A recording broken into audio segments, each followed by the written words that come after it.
media and the members of the Chamber. Thank you very much for joining us this evening.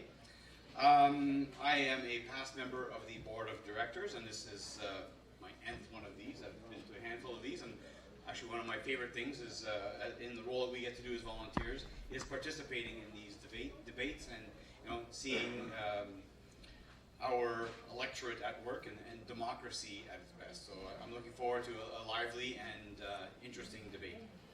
So tonight's event is sponsored by the Real Estate Board of Sudbury, so thank you very much, and hosted here at Cousin Vinny's, a great venue.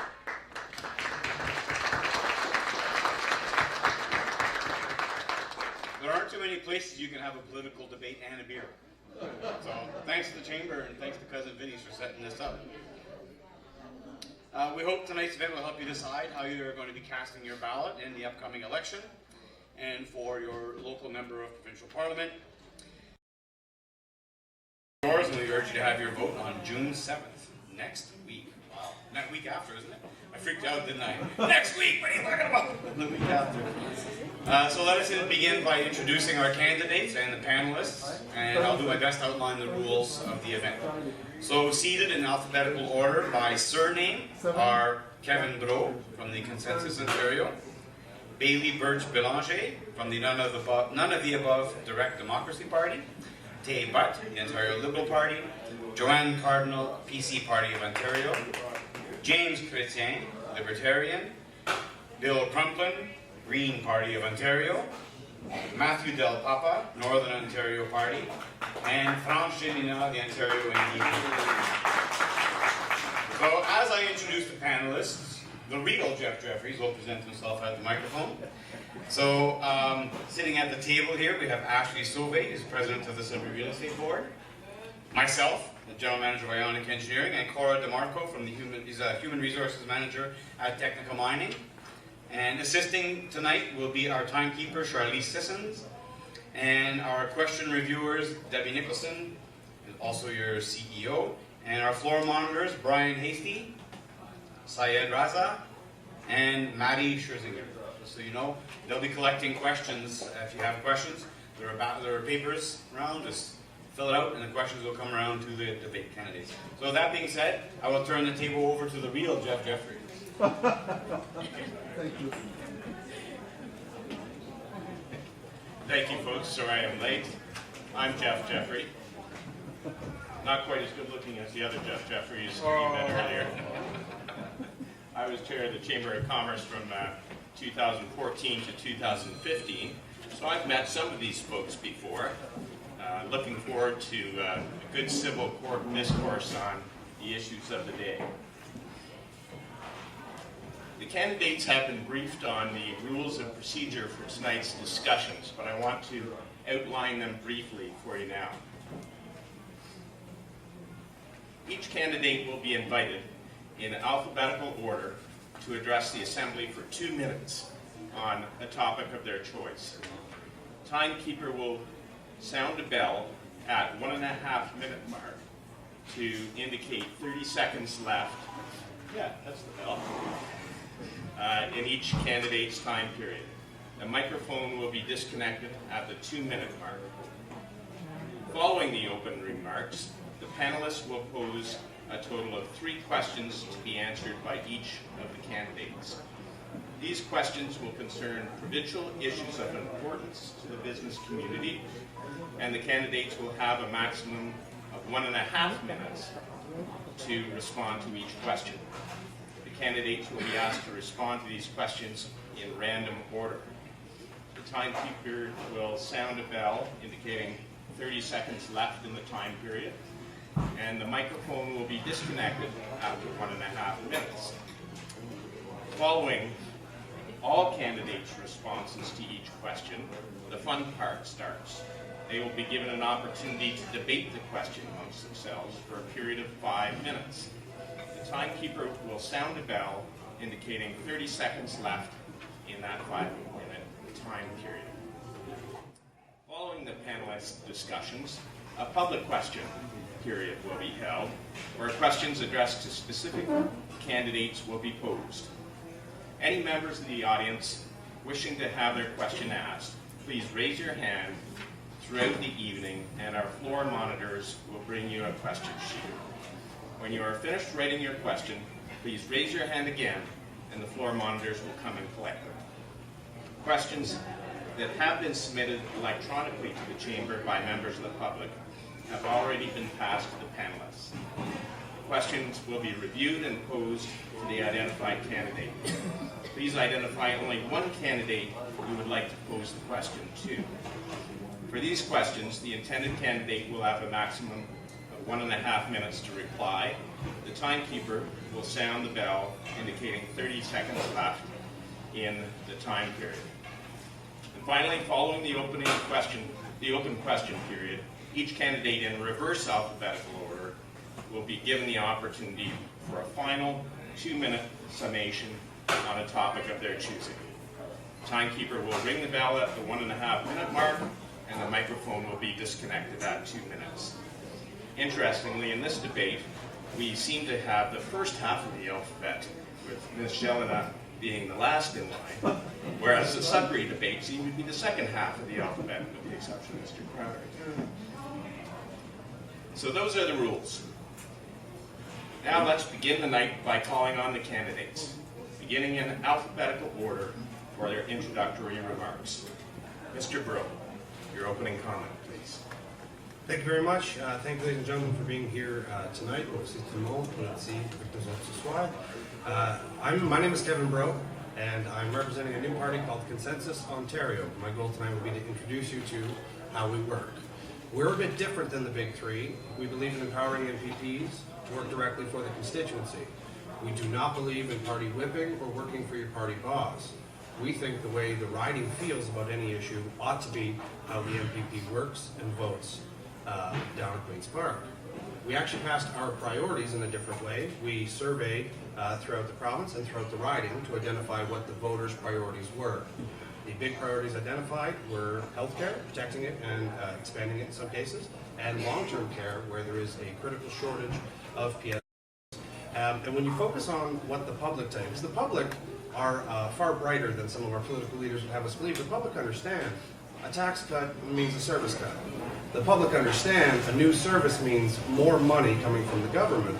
And the public is looking at our services, they're looking at the hospital, they're looking at long-term care, and they're saying two things. We can't afford cuts, and now is not the time for us to be trying new avenues of government services. We need to fix and protect what we have already and move forward. So that's been our focus as identified by the voters. We also believe in things like recall legislation. So, you know, when politicians come around at election season and promise you the moon and they get into office and they change course once they get down to Queen's Park, we believe in giving the public the power to unelect politicians who do that to us. There's a lot more that we could go through, and I look forward to the debate tonight. My name is really easy to remember, so on June 7th, say go, Breau, go, and send me to Queen's Park to be your voice. Thank you very much. Thank you, Mr. Breau.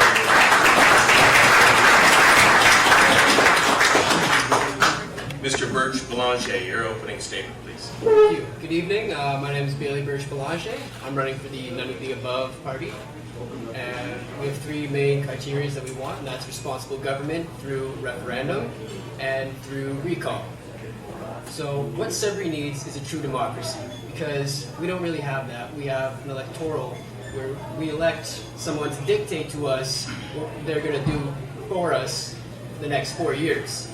You know, essentially that's like giving away the keys to your house for 4 years while you go on vacation to someone you just met. And also we want recall on politicians who don't adhere to their promises. So if they say one thing, they don't do that, well, okay, bye-bye. So I'm Bailey Birch Boulanger, running for None of the Above. Thank you for your time.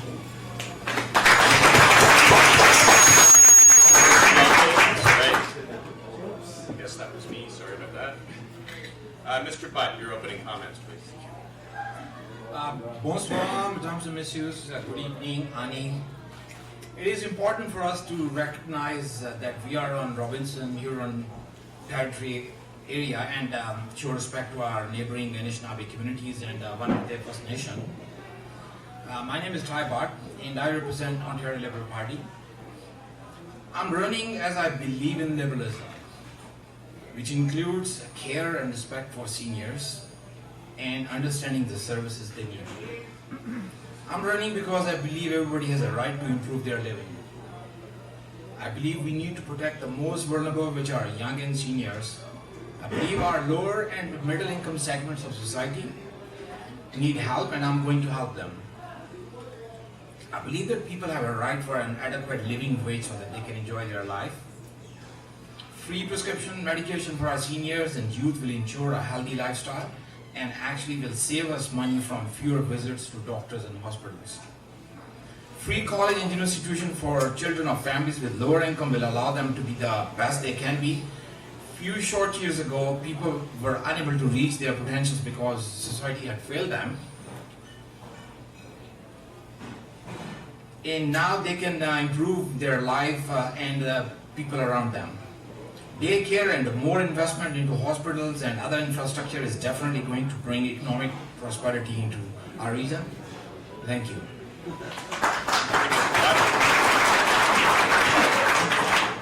Ms. Cardinal, your opening statement, please. Good evening, my name is Joanne Cardinal and I'm very pleased to be here tonight. Bonsoir tout le monde. Mon nom c'est Joanne Cardinal, et ça me fait plaisir d'être ici ce soir. I would like to thank the Chamber of Commerce for organizing the debate and this wonderful venue for hosting us. Merci. I'm new to politics, but I can tell you that my life has changed immensely in the short time I have been involved. I've met a lot of people during this time as I traveled to Folliette and as I traveled down south to Albin. And while my reasons for representing the PC party was clear in my mind, it became much more compelling as I listened to the people of this writing tell me their stories after stories of hardship, of families working hard day in and day out and still having difficulties paying the enormous hydro bills, of seniors and young people worried about the financial impact of a carbon tax. Just last week, an NDP candidate claimed that they would see an additional 35 cents a liter at the gas pumps. The people who I've been talking to cannot afford this additional tax. They're having a hard time making ends meet, and there is no real relief in sight. The Wynne government has mismanaged your money. They have violated your trust, and the NDP have voted for their budgets. They are in the same corner as Kathleen Wynne. When I was in Garson just the other day, I met a young man who had never, ever voted in his life. And he asked me for the largest sign I had, because he said, Joanne, I believe that the PC is a party for the people. And I have more and more stories about this. But tonight I look forward to answering your questions. Merci.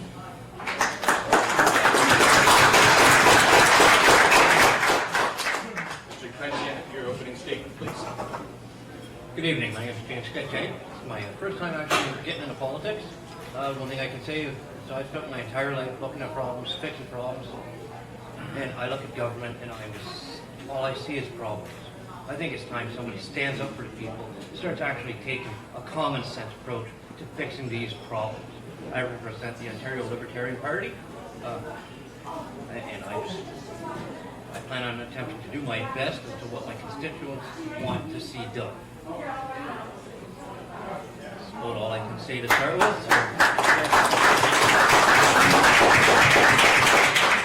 Thank you, Mr. Chrétien. If you could be careful to speak a little closer to the microphone. The people in the back are having a little bit of a tough time hearing. It's a little crowded here. Elbow into the microphone when you need to. Dr. Brundtland, your opening statement, please. Thank you very much. My name is Bill Brundtland, and I had a prepared statement. And as I was driving here today, I was thinking, you know, even though I wrote it, that's not how I operate. So what I thought you might like is to know a little bit about who I am, because that's not really available on the GPR.ca website. I grew up in London, Ontario. I spent some formative years, well, summers anyway, in Lively. Had an uncle who worked in the smelter in Coppercliff, another uncle who worked underground at Creighton. And we came up here, and the last 2 weeks, every August, we swam in Meatbird Lake Park. I loved it. And I remember when the SAC went up. I remember what was going on and how the landscape changed, because I came back regularly to visit my uncles. So that's a little bit about, you know, my tie to this part of the country. I'm a university professor. I was 11 years as a full-time student studying geography and environmental studies. The last 26 years, I've been a professor. Most of that's been geography and environmental studies. I know about the environment. I know we're in trouble with climate change. And the reason I'm here is not really for me. I'm fine. But I'm here trying to put the environment on the agenda because many of you have grandchildren, some of you want children, and I'm here for them. We are mortgaging their future in terms of the finances and also in terms of what we're not doing for the climate. So I'm here, my goal is to get us to put the climate front and center and to have a real discussion about it. And what I'd like somebody to ask me about fee and dividend, because that is a really good way to go to get us off fossil fuels. Thank you very much.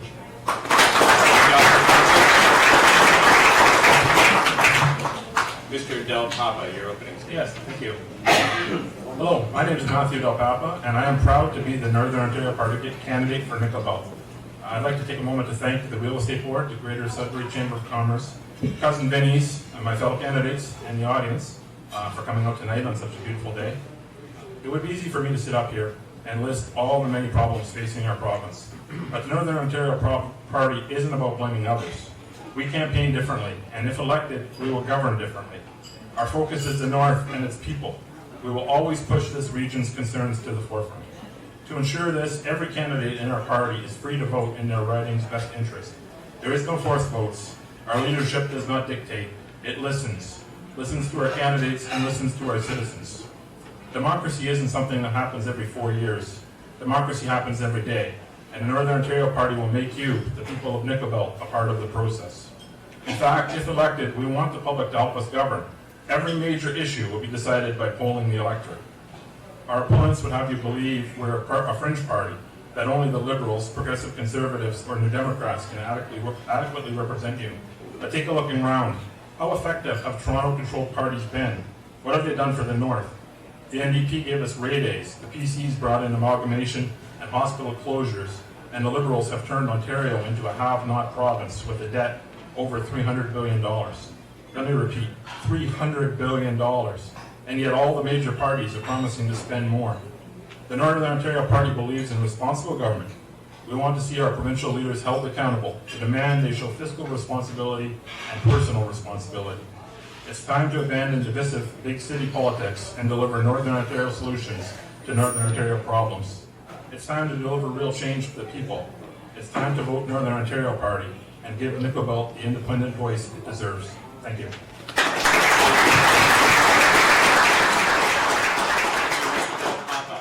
finally, Ms. Jelena.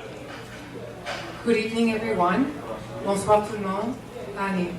As it was mentioned, my name is Franz Jirina, and I'm the NDP candidate for Nickel Belt.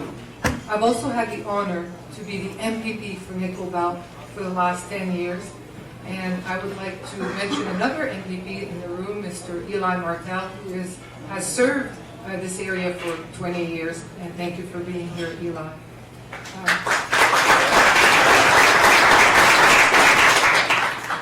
My background is in healthcare. I worked for 25 years in healthcare before I became an MPP, and so to me, the healthcare part of our platform is something that is very important. It is very important because every day at work, I meet people who share stories of hallway medicine and Health Sciences North. We can do better. It has to stop. Talk about people who have loved ones in long-term care, but are not getting the care they need. We need 4 hours of hands-on care. I also talk to a lot of people who say, although the economy is doing good, why is it that my family has such a hard time making ends meet? We talk about affordability. We can end gouging at the pump. There is no reason for the price of gas to go up 5 cents before a long weekend. We can end this. There is a lot of accidents that have happened on our roads in the winter because of the privatizations of winter road maintenance. We can do better. We can make sure that we enforce those contracts. The NDP has a fully costed platform that anybody can see. We have one specifically for Northern Ontario. I encourage you to have a look. I encourage you to vote and vote NDP. Merci. Thank you. Thank you very much for your introductory remarks. I will now call upon tonight's panelists to begin the question period. Ashley Sauvé, question please. Thank you, Jeff. A shortage in Ontario's housing supply makes it difficult for families to live where they choose. Which regulatory barriers would your party reduce or eliminate to ensure that Ontario can build more homes and end housing shortage? Thank you, Ashley. We will call upon the candidates in random order to respond to this question. Remember, you will have 1.5 minutes to respond. Mr. Kudchan, if you could proceed first, please. Well, I would say probably the first start would be to start with lowering some taxes so that all these companies who are trying to build new houses have a much more affordable chance at it. Also, I'd like to see the land transfer tax, or the land transfer tax, lowered to a flat rate of $275, irregardless of the value of the land. I think simple changes like this would make the world of difference for all these people who can't afford to own a house, can't afford to build a house. All these companies would like to actually create condos and everything else. It would go a long way. Thank you, Mr. Kudchan. Mr. Broke. Thank you very much. In terms of a broad spectrum housing plan across the province, we are still in the midst of our consultation because we pass everything with people. Some of the things that have come forward, though, for municipal housing corporations, if we allowed them to blend more market renters in with geared to income renters, it would really expand their budget potential so they could expand housing for in terms of affordable housing for low-income people. It would work out better if they had the option to allow for market renters. On the issue with the property taxation, again, we're developing, but we do think there is a better way to property tax the entire province. And the issue with right now, our cities are cash strapped because they have to keep development fees high to pay for the road to go into new construction. So when we reorganize how we fund our municipalities, property taxes and development fees can finally come down, and then we can expand housing in a much more cost-effective way. Easy way to refund municipalities, actually give them the gas tax like we're supposed to, actually give them what we pay on our licensing fee for our license plates to build roads. If we stop cash strapping our municipalities, they won't gouge developers, and then we will have more housing across the province. Thank you. Thank you, Mr. Broke. Mr. Del Papa, next, please. Yes, the Northern Ontario Party would work with developers of apartment buildings and housing, offering them incentives of up to 20% to make their units available for people with specific living environments. This includes, but is not limited to, persons with medical conditions and assisted living. We would also work with municipalities to try and more evenly distribute the funding from the provincial government. Thank you. Thank you, Mr. Del Papa. Dr. Brundtland, next, please. Thank you. The Green Party has at least 3 policies in our platform that is also available online. It's a fully costed platform.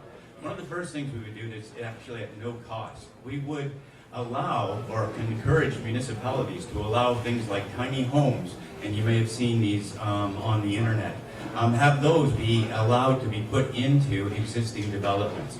Again, that's no cost to a municipality or to a taxpayer. Another thing that the party stands for is that we would demand that any new housing from this point on, at least 20% of the units that are built are for low-income people. And the last big thing, and where we would get some money for this, is that we would further investigate the speculation tax that exists. And a lot of people in many major cities are buying condos, buying homes, and sitting on them, hoping to drive the price up for themselves. And that's actually taking units out of circulation. So we would use that speculation tax to actually force those landowners, those property owners, to sell or rent their property. So those are the 3 main components that we have in our costed plan to help the housing problem. Thank you, Dr. Conklin. Mr. Birch Blanchet, next, please. Thank you. I'm pretty new to politics and all this stuff, so basically for what my party represents, I wouldn't be able to give you an answer on that question until I ask everyone who's willing to give an answer in the crowd what their opinion on the matter would be. That's about it. All right, thank you, Mr. Blanchet. Ms. Jalin. There are many things that a Liberal government can do to help with housing. Something that the NDP has pushed for many years is inclusionary housing, so that whenever there is a development, there is a set number of units that are affordable housing.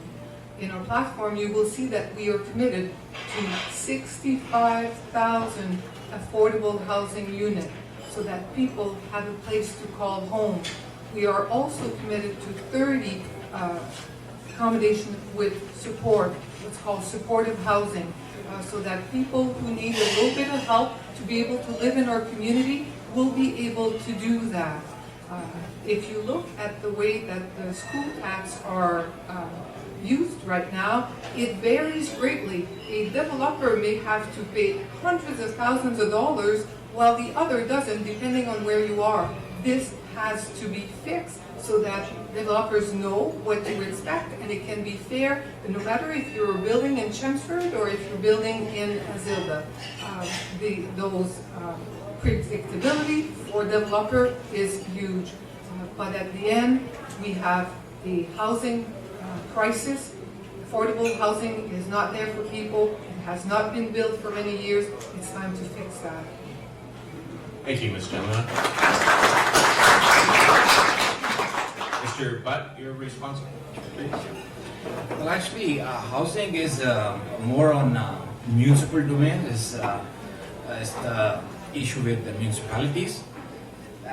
But what provincial government can do is to create more jobs. So once we have good paying jobs, then of course, pretty much like we help the startup business, giving them NOHFC funds. Hundreds of jobs were created, many startup businesses were started. So this way, those they can afford housing. I don't think there is a big shortage of housing in Sudbury Nickel Belt. Rather, the prices for housing here in Sudbury Nickel Belt is way lower than Southern Ontario. So I guess there are always houses available. Although for tenant markets, of course, is a little tough. We need to make houses for renters. Pretty much more and more jobs we have, of course, they'll be able to afford housing, and that's pretty much it. Thank you, Mr. Butt. Finally, Ms. Carlin. Well, our party has a few areas where we can help with the housing issue. Our party would invest $1.9 billion for the next 10 years in mental health, addictions, and housing supports. A lot of people that have addictions have housing issues. A little bit closer to the microphone. Okay, thank you. Our party would invest $1.9 billion over the next 10 years in mental health, addictions, and housing supports. Many people that have mental health issues and addictions need homes. And it's time to take mental health as seriously as any other form of health care. And with the investment of the Ontario PC government, though, we're going to make sure that those struggling with addictions and mental illness get the help that they need. We also have a promise from our party leader for resource revenue sharing, that the money that Northern Ontario makes through taxation, through forestry, through mining, and through aggregates, that money would be sent back to Northern Ontario so that Northern Ontario can decide what to do with it. If we need to fix our roads, we fix our roads. If we need housing, we make housing. Thank you. Thank you, Ms. Sorry for the microphone issues. That's hard on the ears. Can we bring that mic back? We're just getting feedback in that speaker. That's back here? Yeah. I'll bring it in front. Even if you can back it up just a little bit. It's just too close to the speaker right now. Okay, how's that? A little bit better? Adjust myself here a little bit.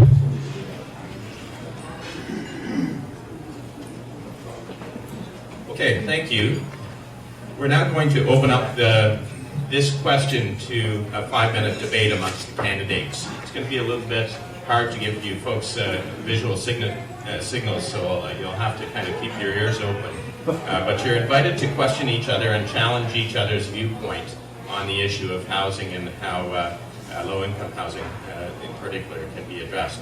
I would like to ask Mr. Butt why he thinks increased wages are going to percolate down to the housing market, because I see the housing market as being far more complex than that.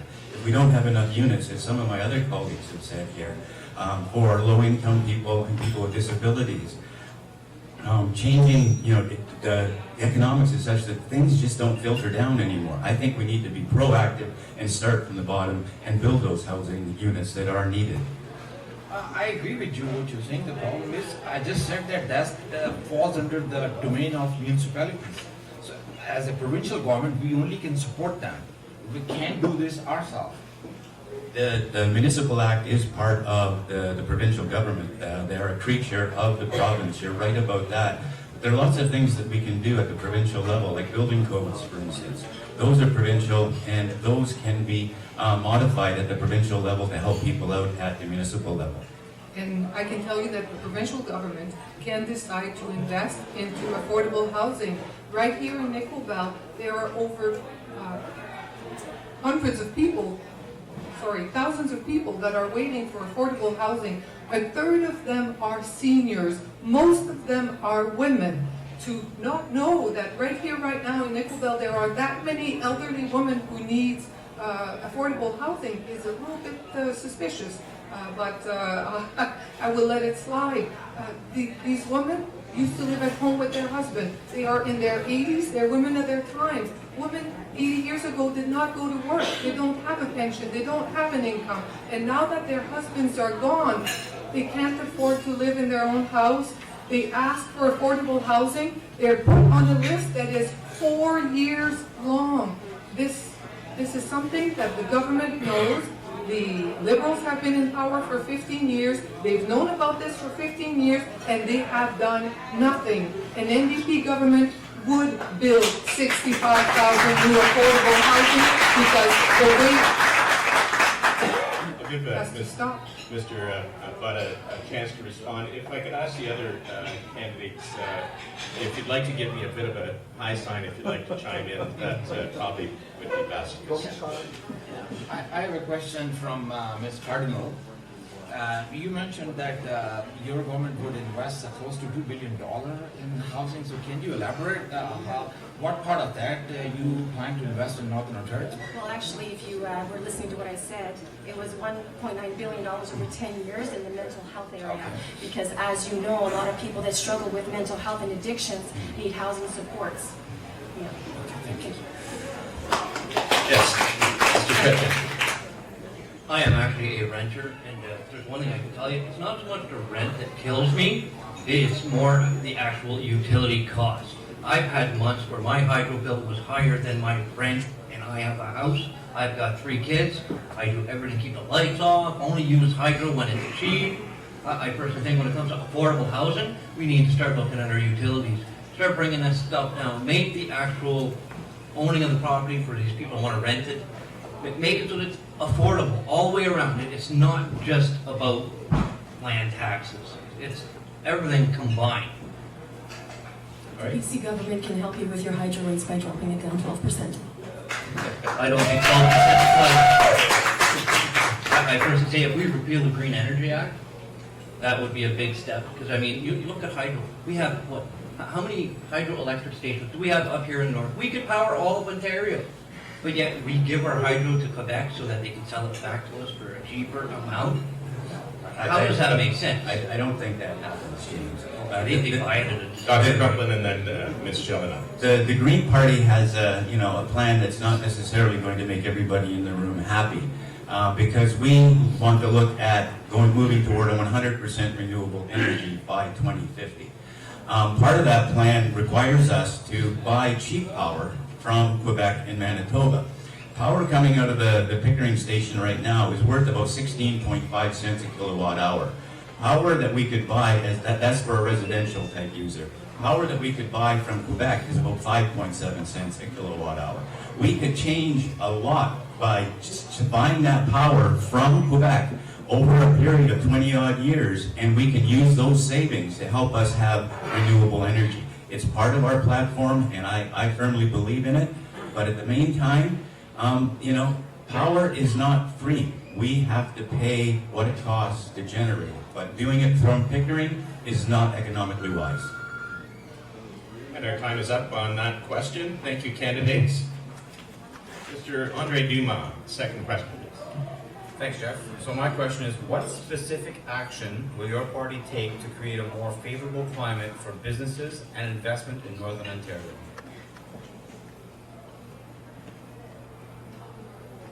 Okay, the candidates will respond to this question again in random order. Mr. Del Papa first this time. Yes, thank you very much.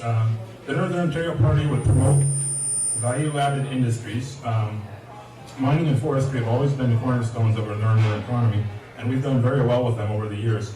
But instead of shipping raw materials away, it's time that we start finding ways to work them here to increase our value-added materials.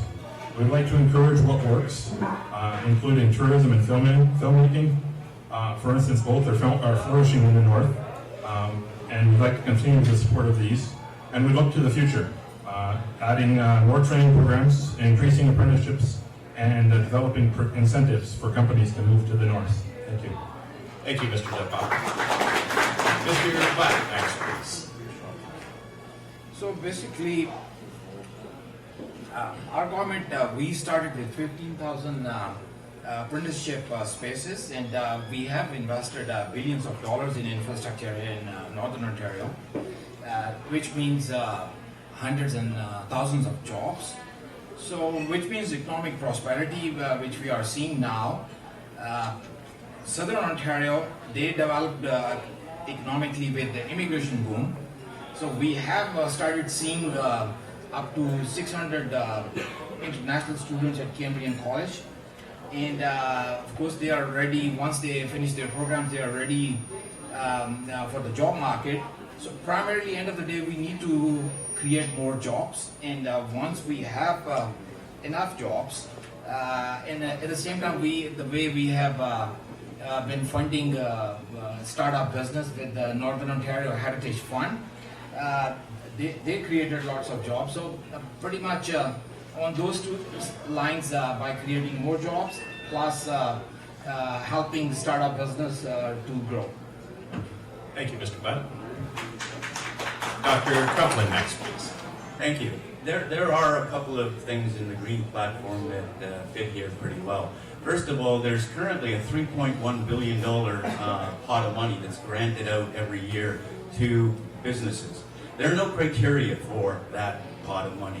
What we would do is actually grant that money to businesses that were going to offer clean and sustainable jobs. So that's a no-cost solution. That's just actually putting it into a situation that's actually going to be better for the environment and better for people.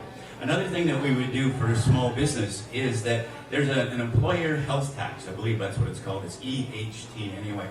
And for businesses presently, if your business is worth up to $1 million, up to $5 million, rather, you pay $450,000 towards. You have an exemption of $450,000 towards your employee tax, employee health tax. What we would do would move that to $1 million, so that you, as a small businessman, you would not have to pay employer tax until you reach the $1 million mark.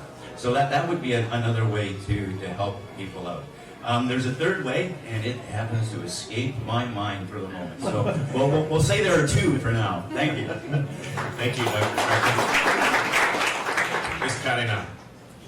Can you just repeat the question to make sure I... Certainly. What specific action will your party take to create a more favorable climate for businesses and investment in Northern Ontario? Well, first of all, we want to make sure that our businesses can afford to stay open in Northern Ontario. Our party will decrease the small business tax rate by 8.7%, a good tax rate for people, that's always useful, and the corporate tax rate from 11.5 down to 10%. This money is taken out of the government's pockets and is being put back into the mom and pop shops, small and medium-sized businesses, so that they can invest in new startups, small and medium enterprises, that they can hire skilled labor. Because if they have more taxes, they have less revenue. If you have less revenue, you can't hire more people. If you can't hire more people, you can't have the economy booming. You can't buy cars. You can't buy a cottage. You can't buy those things. So we need to give our small businesses a tax break. not give them more taxes and have the burden over their shoulders. Because when they have the burden, then it trickles down to less employees. And less employees means less jobs. Less jobs mean less things. Thank you, Ms. Chatterton. So if you want business to succeed in Northern Ontario, no. Okay, so if you want business to come and succeed in Northern Ontario, first of all, you need broadband. There are many parts in Nickel Belt where you cannot have a cell phone and you're on dial-up. So the government can invest to make sure that every small business, every camp, every outfitter has access.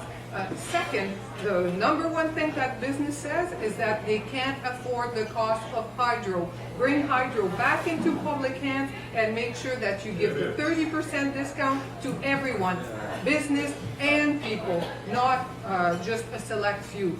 You can also look at natural gas. How many places in natural gas sees this big pipe going through, but we can't connect? Farms, many businesses could thrive if they could go to natural gas, which is not available in many parts of Nickel Belt. But at the core of it, how do you make sure that business succeed? You make sure that you have government policies that dictate that a part of your procurement will be through small and growing businesses. Don't only deal with the big ones. Make sure that in every procurement, 33% of whatever you buy will be bought through the programs and services that small business can provide. And this is how you grow and maintain your small business. Thank you, Ms. Shetland. Mr. Birch-Boulanger. Thank you. Basically how I'd address the issue is I'd raise taxes for higher corporations who already get subsidies and tax breaks, and I'd give those to smaller businesses and startups so that we can have more local businesses and local businesses thriving more as opposed to big corporations coming in and taking over our resources and jobs.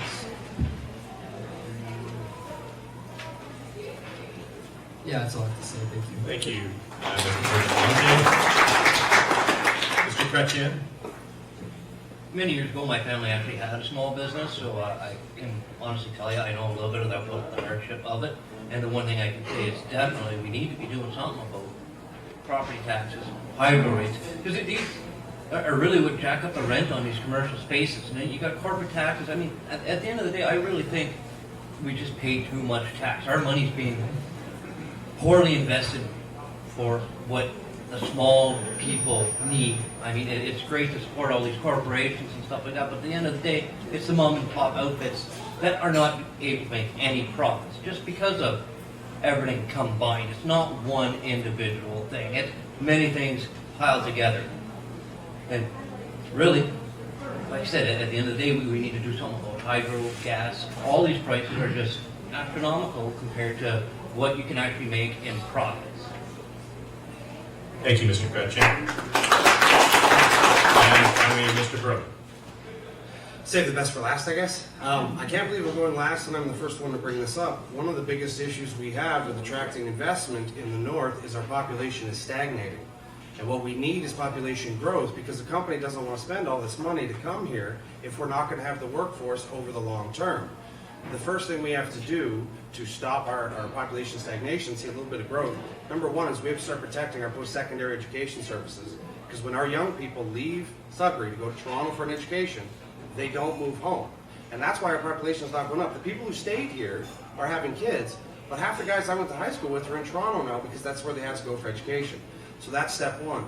Step two, the province committed, I believe in 2006, to protecting la communauté franco-ontarienne.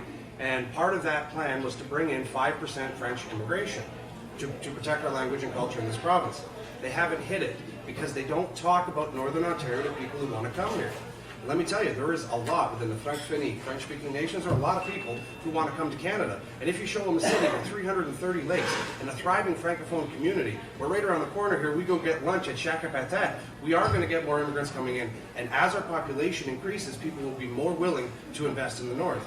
We also have CETA now, which is our federal free trade agreement with Europe.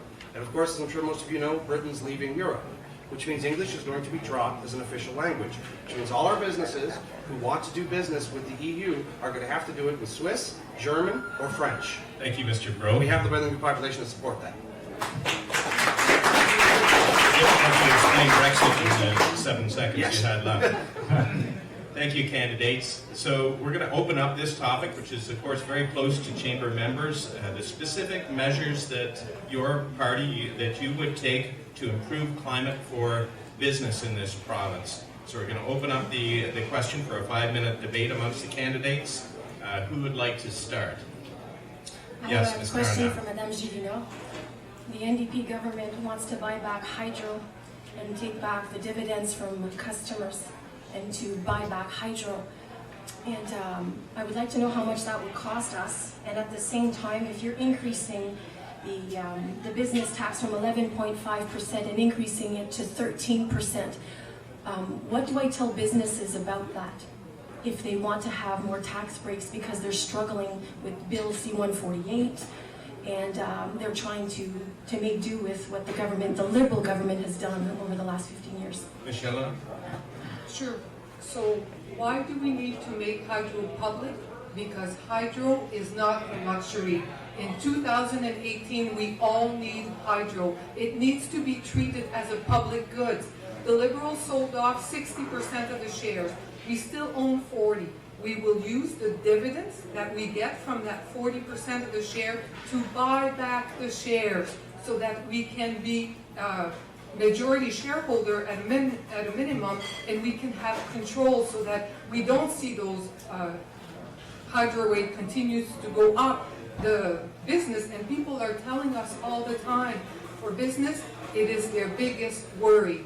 Under the Liberals, hydro bills have gone up 300%. The cost of hydro has gone up 300%. We cannot continue that way. In Nickel Belt, many places, hydro is all you got. There is no natural gas. There is no oil delivery. You eat with hydro or you chop wood, and this is a lot of work.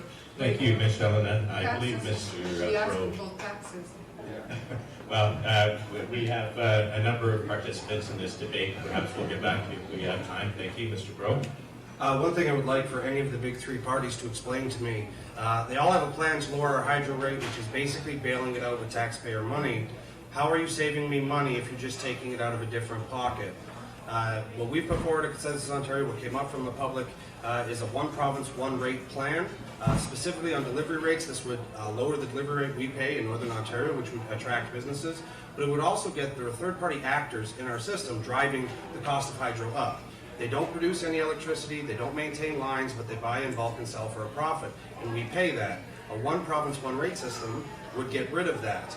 And I'm just trying to understand, how are you saving me money if you take it off my check instead of on a hydro bill? Either way, I'm paying it. Mr. Mike? Yeah, I'll try to quickly respond. Basically, if you know the history, this hike in the hydro prices was due to $70 billion we invested into the aging hydro infrastructure. This infrastructure, hydro, it was made back in 70s. So of course, every machinery has this life cycle. So after 30-40 years, and also if you recall, this hydro infrastructure was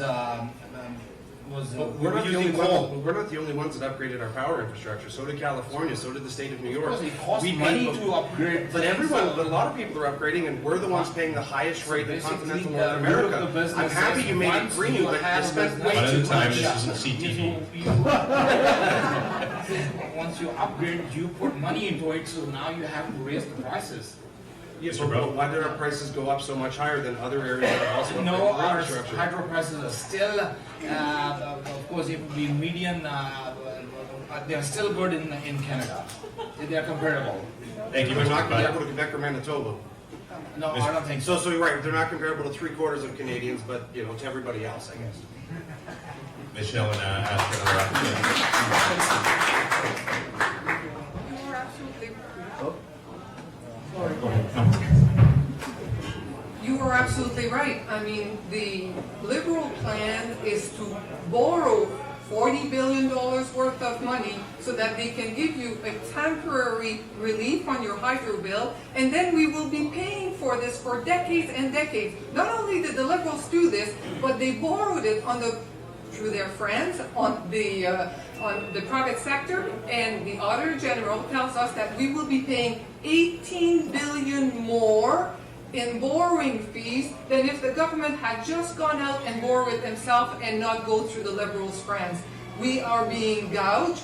There is no reason for this. The reasons to bring it back into public hands is so that you can control. Does anybody need any more reason than the CEO of Hydro One now makes $6.2 million a year? Do you really think that he deserves $6.2 million a year? That's because we are a private hydro. And the final question from the panel is from Cora DeMarco. The 2018 provincial budget forecasts continued deficits in the coming years, including a $6.7 billion deficit for 2018-2019. What steps will your party take to constrain spending and bring Ontario back to fiscal health? Candidates will respond to this question in random order, starting with Ms. Shona. Sorry, I was having mic issues. The question was, the 2018 provincial budget forecasts continued deficits in the coming years, including a $6.7 billion deficit in 2018-2019. This leaves the Ontario province in a fiscally precarious situation. What steps will your party take to constrain spending and bring Ontario back to fiscal health? You're absolutely right, but you are quoting from the Liberal budget, which, looking into the future, there's not much chance that the Liberal budget is ever going to be acted upon. So let's pretend that we have the NDP budget instead, and then you will see that we don't start with a $6.7 billion deficit. We do have to undo the damage that has been done by the Liberal and the Conservative before. We have to fix hallway medicine. We have to make sure that our elders get the care they need. There are some things that needs to be fixed, and that will take money. But you will see that we have a fully costed platform. We do have a deficit in the first 3 years, but it starts to go down after this. There has too many damage that has been done to people's pocketbook. We cannot continue down this path. But we are the NDP. We believe in being fiscally responsible, and we will make sure that we bring value for taxpayers' money. When the Auditor General tells us that we are being gouged, that money is being spent in a way that has no value for taxpayers, we will listen to them and not pretend that they don't exist and continue with what the Liberals have done. Fiscal responsibility is something that needs to be taken seriously. A $300 billion deficit needs to be looked at. Thank you, Ms. Shelena. Dr. Crumpler next, please. Thank you very much. In our particular situation, we haven't looked at what we would do in a global sense. What we've done is put together various components, looking at people, jobs, and the planet.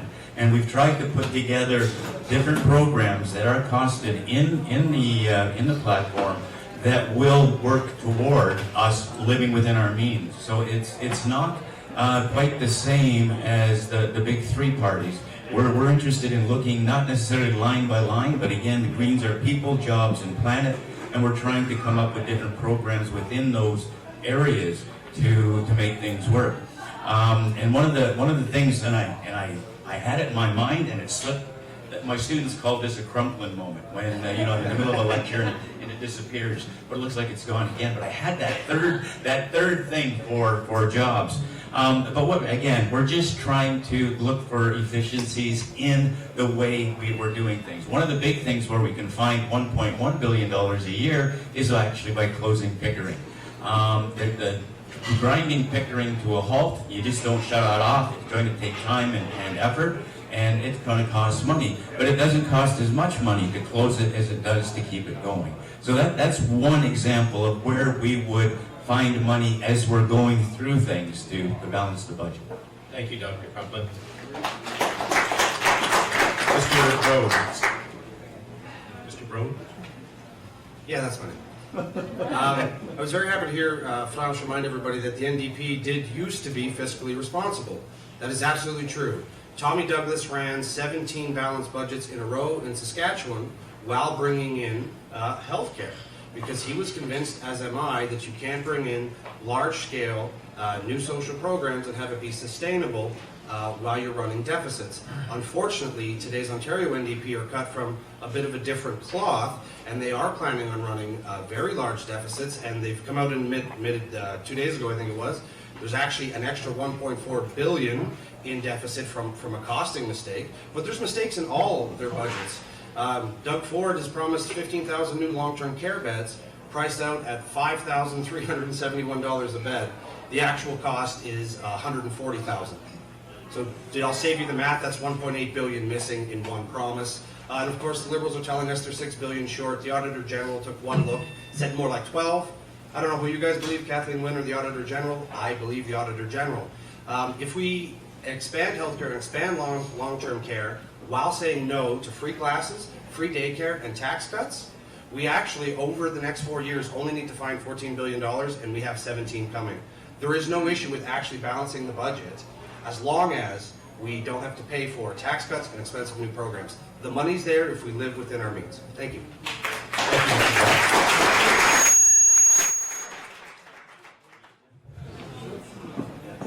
Mr. Birch Boulanger, please. Thank you. I'm going to need 1 second. That loud screech keeps going with my head.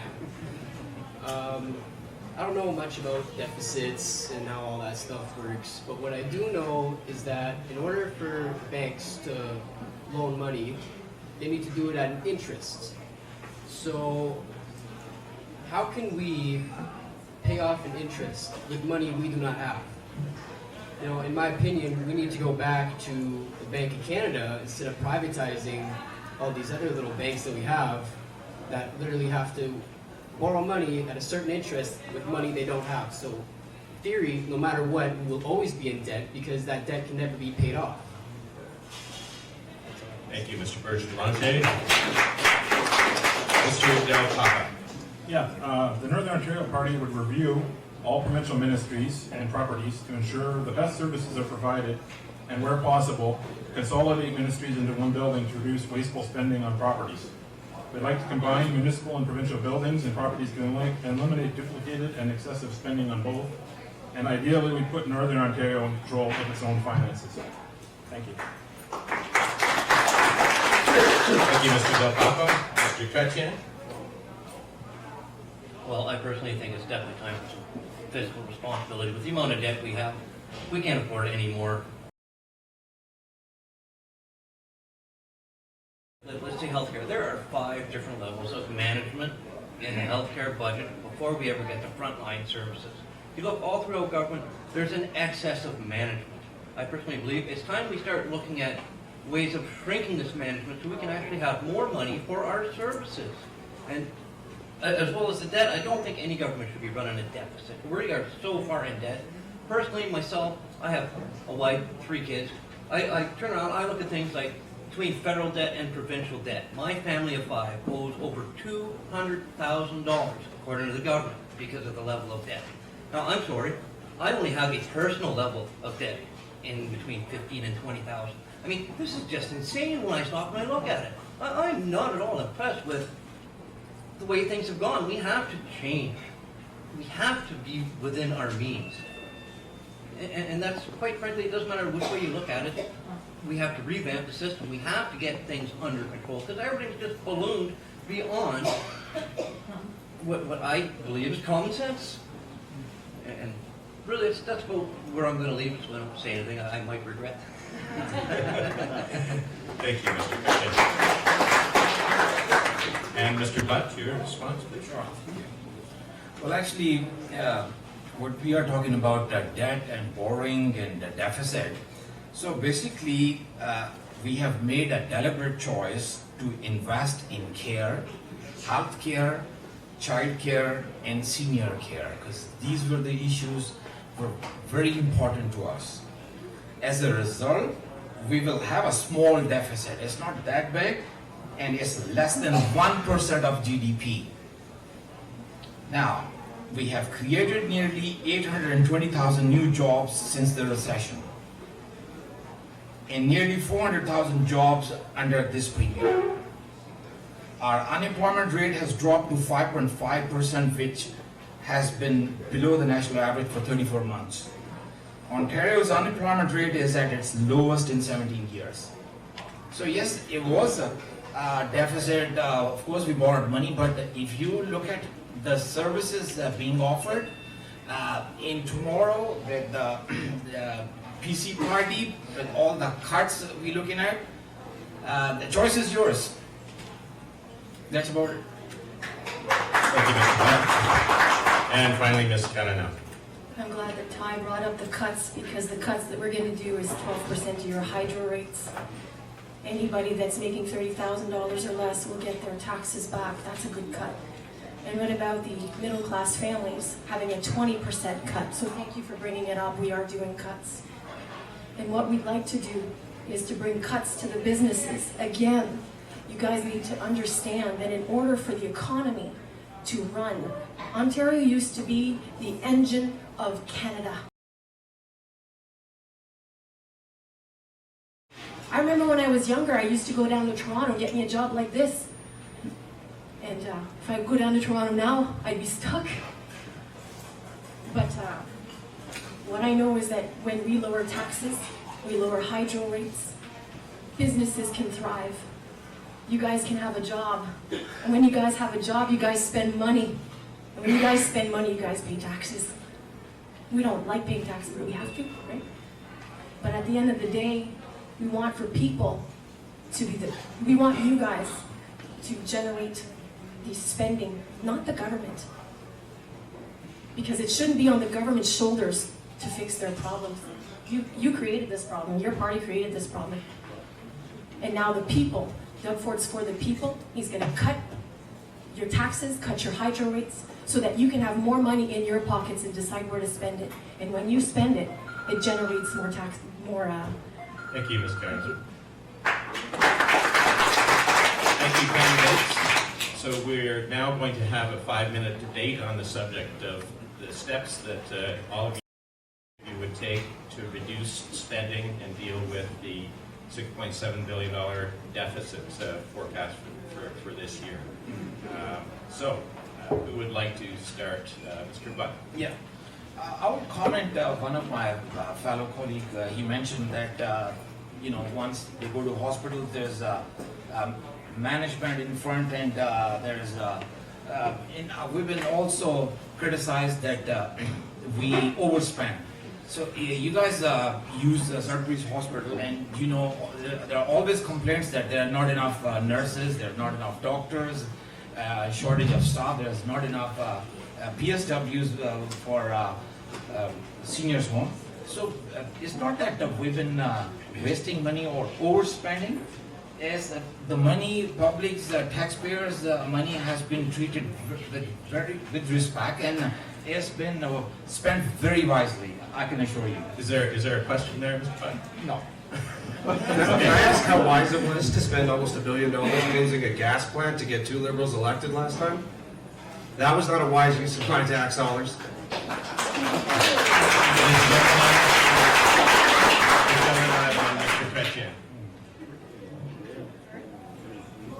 Ms. Shelena, and then Okay. Sorry, I didn't hear you.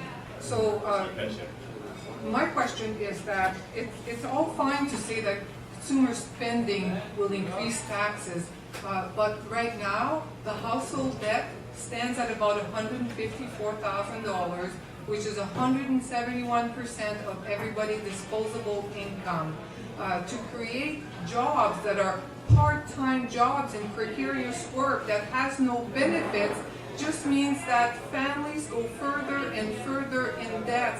Every time you hear tax cut, think less money for our hospital. I am sorry, Health Sciences North is not going to be able to treat us if we don't make a significant investment. Otherwise, you will continue to be admitted like Leo in a bathroom with your pillow against the toilet, or like Olive Bird, who spent 3 weeks have no privacy. Think of going to the bathroom on a commode with 5 other people around you that enjoy the sound and smell. Not dignified. All right, This is is there what a it's question like. here, because this is supposed to be a debate, not a speech, Ms. Jelna, and So, I'm reminded to where does she get out find, the question. where is the platform from the Conservative government, and where does she find the money to fix highway medicine with the tax cuts?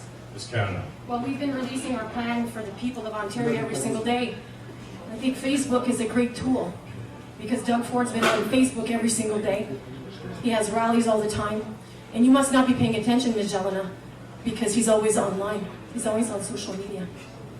Our commitments will include lowering hydro bills by 12%, reducing the cost of gasoline by 10 cents per liter and cutting the middle class by 20% for their taxes, and ending hallway health care by creating 30,000 new long-term care beds. Each of our commitments has been costed, and our plan is modest and affordable. We will continue to roll out our fully costed plan for the people of Ontario over the final days of our campaign. June 7th is not tomorrow. We still have time. Thank you, Mr. Carano. Mr. Chrétien, and then Mr.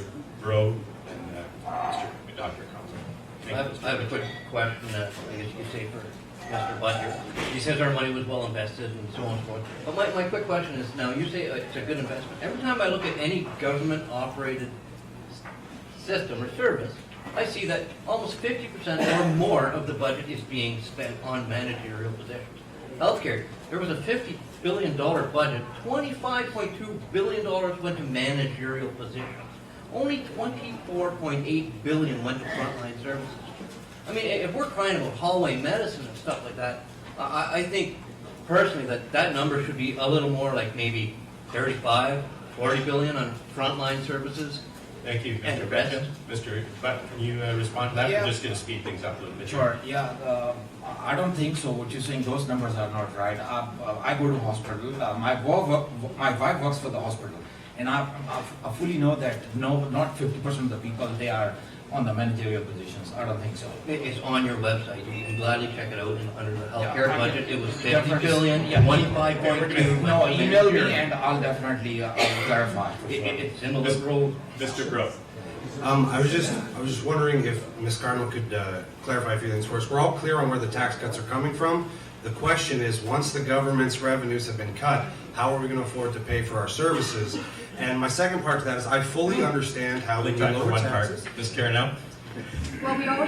Well, we already know that the Auditor General looked at 14 government programs and found $1 billion worth of savings. Do you think that the Liberal government has been wasteful with their money and how they spent the taxes? Yeah, that doesn't Yeah. mean we find $6 billion overnight by hoping for it, though.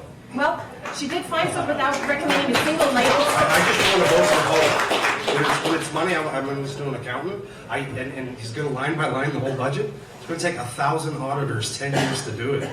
It's not. You shouldn't vote on. After 15 years of wasteful management of our money, I think we need to take the time to find out where our money's been going, don't you? I can Thank you. I can Thank you. agree. Let's find it before we spend it.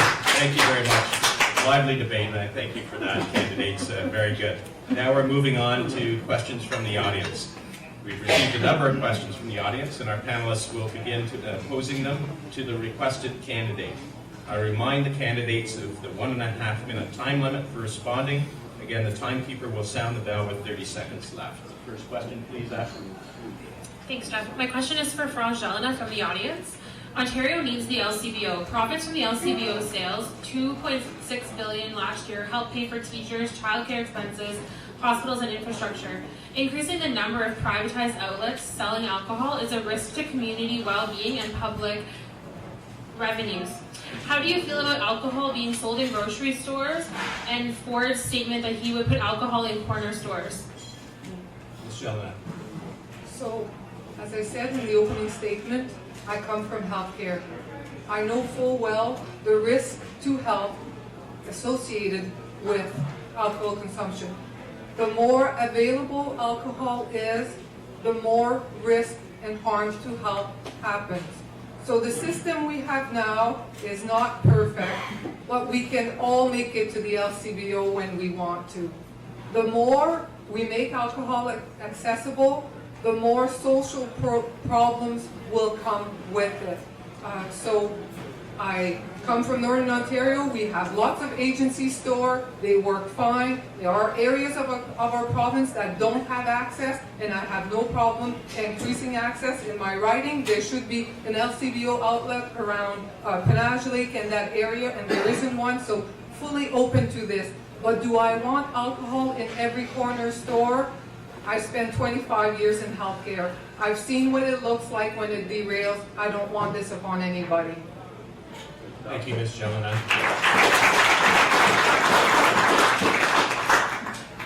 Cora, next question, please. This question is for Tate Butt. Closer to the mic. Closer? It's pretty good. Businesses have expressed alarm about the consequences of Bill 148, including the burden of additional leave entitlements and challenges with new scheduling provisions, among others. What steps will your party take to address these concerns? Yeah, thank you for the question. Actually, yes, I guess whoever put the question maybe is not sure that we have taken steps, and this personal leave and those, the few clauses associated with this bill, they've been taken care of, and especially the holiday pay. I was just speaking to one of my friends that is sitting back. He's an employer, so he verified yes. A couple of things have been taken care of, and we have listened to small business owners, and they were in trouble. So other than raising the minimum wage, those other things associated with which were troubling small business owners, they've been taken care of. All right, thank you, Mr. Butt, for that answer. Andre. My question is for Frangelina. It's very important to promote French language education in Northern Ontario. We want our children to be educated here so they can find good paying jobs in our community. Please explain why you are lobbying for a French-only university in Southern Ontario. So let me be clear, I never did that. When I brought forward the idea of a French language university, it's to complete what we already have. We have French primary school, secondary school, French colleges, but I want the Francophone University to have a provincial mandate. It was the Liberal government who asked Diane Adam to put forward a plan for a university in Toronto. That was not my plan, that was the Liberal plan. She did, but although they give her a mandate to recommend a university in Toronto, she did say that it had to have a provincial mandate so that our kids don't have to move to Toronto to be able to complete French language education at the university level. This project has an opportunity to be a plus for all of us. So no matter where we live in Northern Ontario, we would have a French language university so that our kids can succeed, can have a university education, and can do that in French like they did for primary, secondary, and college education. I'm not opposed to having a first campus in Toronto. Sure, Toronto needs it. But I am not in favor of having solely a campus in Toronto, which will mean draining all of our French language kids to go down there. I am completely opposed to this. It has to be worked out so it becomes a plus for the entire province. The way the Liberals have it right now is not on. Thank you, Ms. Gilman. My question is for Joanne Cardinal. The PC government closed our 3 hospitals when they amalgamated. We lost 100 beds at Health Sciences North. How can you help us regain these 100 beds to make Health Sciences North better to serve our region? Well, I know that Doug Ford and the Ontario PC government will cut hospital wait times and in hallway medicine. We'll do this by committing to build 15,000 long-term care beds in 5 years and 30,000 beds in 10 years. This plan will ensure that seniors and the elderly in Ontario get high-quality care in the most appropriate settings. These policies, in combination with our $1.9 billion investment in mental health addictions and housing support, will cut hospital wait times in Ontario. Together with the federal government contributions, we will invest $3.8 billion in mental health addictions and housing and for long-term care beds.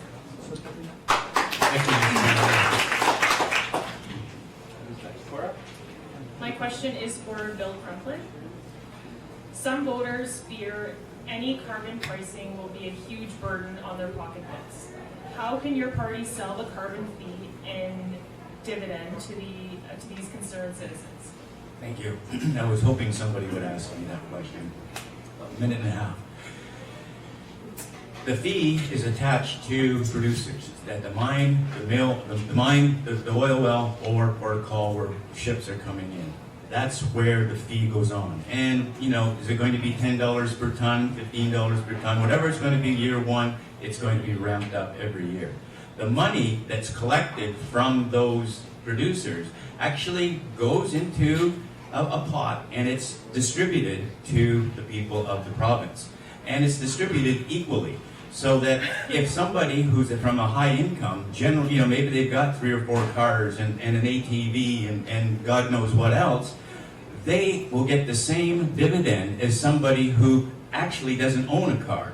The dividend is actually going to be spread evenly. So the cost of fossil fuels will go up. It has to go up. We have to pay for the damage we've done to the environment. I'm sorry if that doesn't feel good to you. But what you end up doing is getting the poorer people having more money to make decisions they want. Do they want to buy an electric car? Do they want to insulate their house? Middle class people will have a choice. What are they going to do? Or are you going to use your dividend to keep buying expensive gasoline? The fee and dividend actually works well. It first came into be in around 2009 is when I can trace it back into California, and it actually works pretty well. Thank you. Thank you, Dr.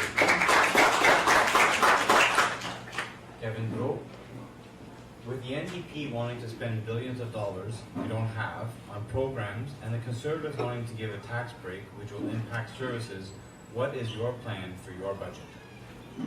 Thank you very much for the question. I alluded to it a little bit earlier. Again, we surveyed Ontarians, and a big survey also right here in Nickel Belt, and the tax cut didn't go over well. As I said before, the electorate's informed. They understand that a tax cut means a necessary cut to government services. And so we can freeze taxes where they are right now. It actually still keeps us competitive. Within Canada, we're about 2% below the Canadian average. We can still attract people in from New York State. Keep taxes where they are, and all we have to do is say no to pharmacare, no to free glasses, and no to daycare for right now, and we can actually balance the budget going forward. The money's there. We don't have to go looking for it unless we're trying to pay for new things or tax cuts, which again, the government's got to pay for somewhere. So all of these ideas are fine. I mean, I think everybody wants a tax cut, don't they? I can't be the only one that looks at my paycheck and wishes the deductions were on the other side. But at the end of the day, I'd rather the hospital was there. At the end of the day, I would rather people suffering with dementia had the PSW they need. And that is, you know, Northerners, we're compassionate. That's what people want. And we can do it as long as we say no to cuts, no to new services. We can balance while expanding healthcare and long-term care. Thank you.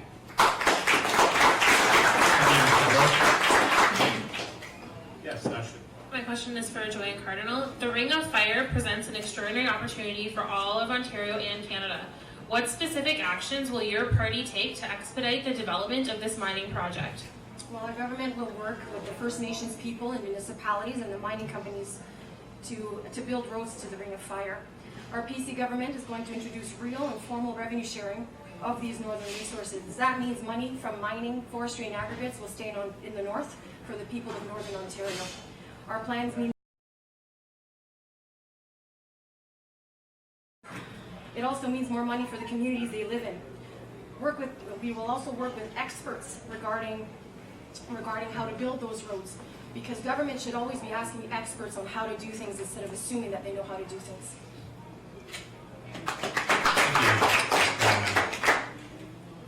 The next question is for Mr. Del Papa. What will you do to help seniors stay in their homes? That's a great question, thank you. The Northern Ontario Party would like to increase the numbers of PSWs working in the province, especially in the north. And in order to do this, we would create tax incentives to private companies that supply PSWs and home nurses. We would also like to see savings being found in the way that these people are being paid. I personally have a PSW, and I can tell you they do great work. Unfortunately, most of the companies that organize them are large corporations, often run out of Southern Ontario, who have no idea how the North actually functions. And so what happens is I get a phone call in the morning, and there's no one available. And so what am I supposed to do? Well, the company doesn't care because they got paid for every other day. They don't get paid for it when nobody shows up, but there's no penalty to them when nobody shows up. So my proposal to our party, and we're still discussing this, is quite simple: to penalize the corporations that fail to deliver promised services to the vulnerable people of Ontario. And that would encourage them to hire more staff, and it would encourage them to pay overtime, which they currently don't do. Thank you. Thank you. My question is to the Liberal candidate. Lowering emissions in the transportation sector of Ontario is very important, as is stated by the Environmental Commissioner of Ontario. To do that, we need to be able to switch to hybrid and electric cars or trucks. Unfortunately, they are hard to come by in Ontario. What will your party do to bring in more hybrids and electric vehicles in Ontario? Yeah, thank you for the question. Actually, we are already in collaboration with Tesla. You know that their new model coming up, they are getting a subsidy so that the electric cars are more affordable. Also, if you notice that all those service areas on the highways, they will have this electric charging stations. In many other places, they are, I believe, anywhere on any service area, there'll be quite a few spots to charge their cars. So we've already done enough for this, and hopefully in the next coming years, in next coming budgets, we will be focusing on this. That's one of our top priorities. Thank you, Mr. Pratt. Ashley. My question is for Francelina. How would the NDP create a more positive environment for commercial and industrial developments in Northern Ontario? Very good. So some of this I've already talked about. First of all, you bring broadband. It is the responsibility of the government to make sure that we have equitable access to cell phone and the internet, which is not the case in many parts of Nickel Belt. Second, you continue with the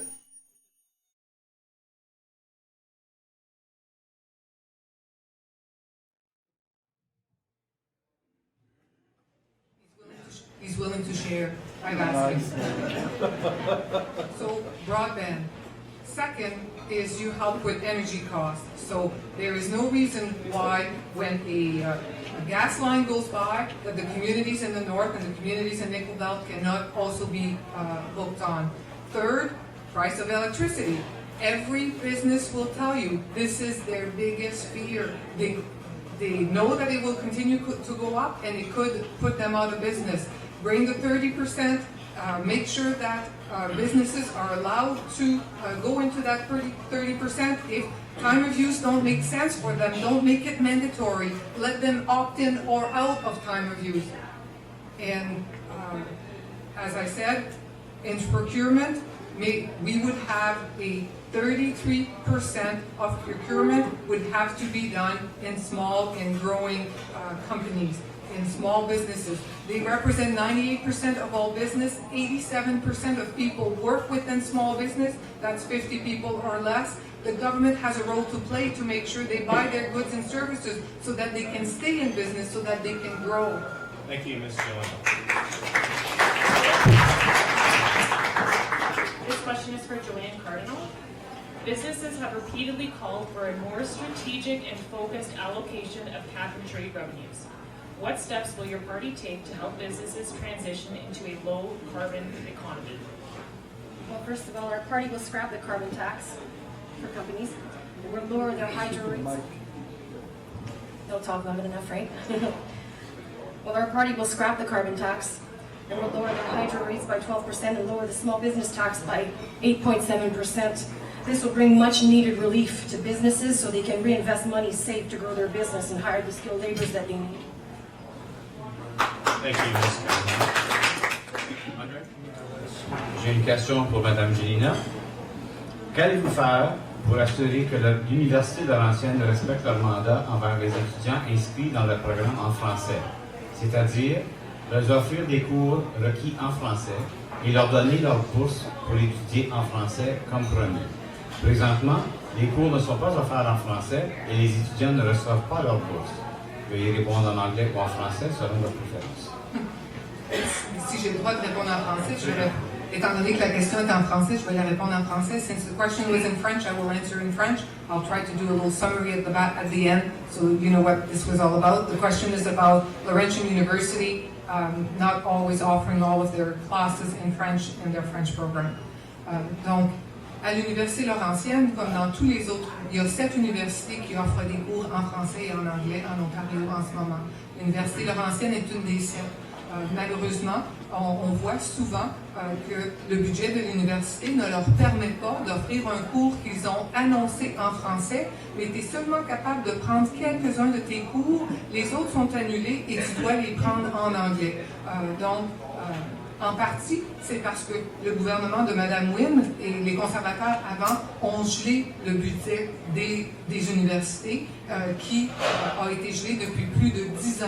Et les universités ont beaucoup de difficultés à maintenir les programmes en place. Dans un deuxième temps, c'était le gouvernement libéral qui a décidé d'annuler les bourses d'études pour les étudiants francophones. On était contre ça, on est toujours. Le programme néo-démocrate est clair, il n'y en aura plus de prêts étudiants, ça va être des bourses comme ça que lorsque tu gradues, lorsque tu as fini, tu n'auras pas une grosse dette envers le gouvernement, tu vas être capable de commencer à travailler. Donc, dans un premier temps, Thank you, Ms. Shetland. If you'd like to take 10 or 15 seconds to give your brief summary in English. So Laurentian University is like every other university. They've had their base budget frozen for many, many years. So to fund our university so that they are able to offer the full gamut of programs so that people who choose, either in English and French, people who choose French are able to have all of the programs necessary in order to graduate. Thank you.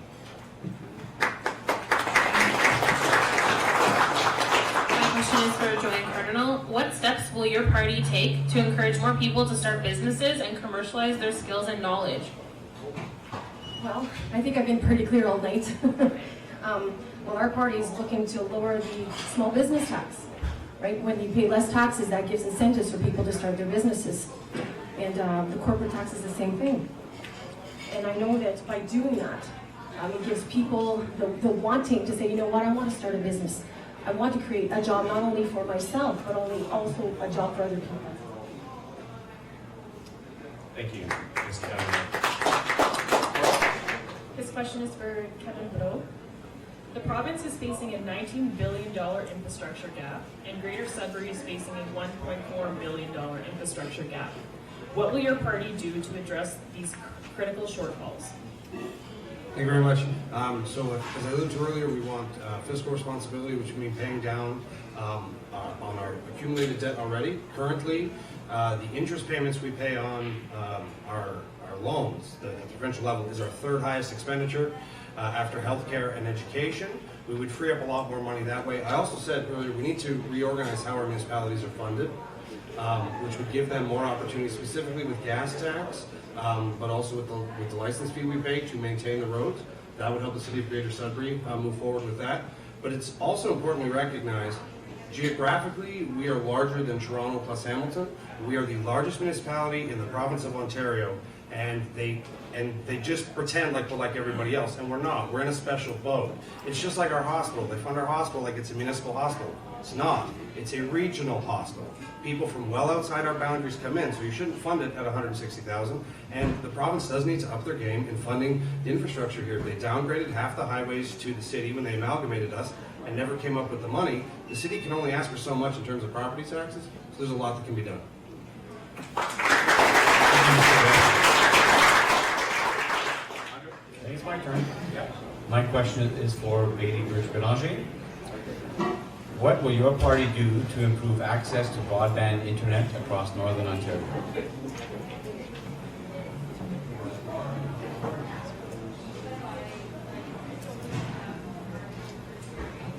Sorry, but I don't know exactly how to answer that. My party is more dedicated to make sure that we have referendums and recall on politicians. So in that idea alone, that if people in certain areas want more broadband, that they're going to be heard out to higher officials. Thank you. Ashley? My question is for Mr. Kache. What steps will your party take to ensure we reach an agreement on NAFTA and continue our essential trade relationship with the United States? Unfortunately, I can't really answer that because I haven't been able to get any access to any of the information on the talks that's going on with NAFTA. I mean, it's been kept very hush-hush. So really, there's not too much I can say. If I had more information, I could maybe form some form of an opinion and maybe offer some changes, but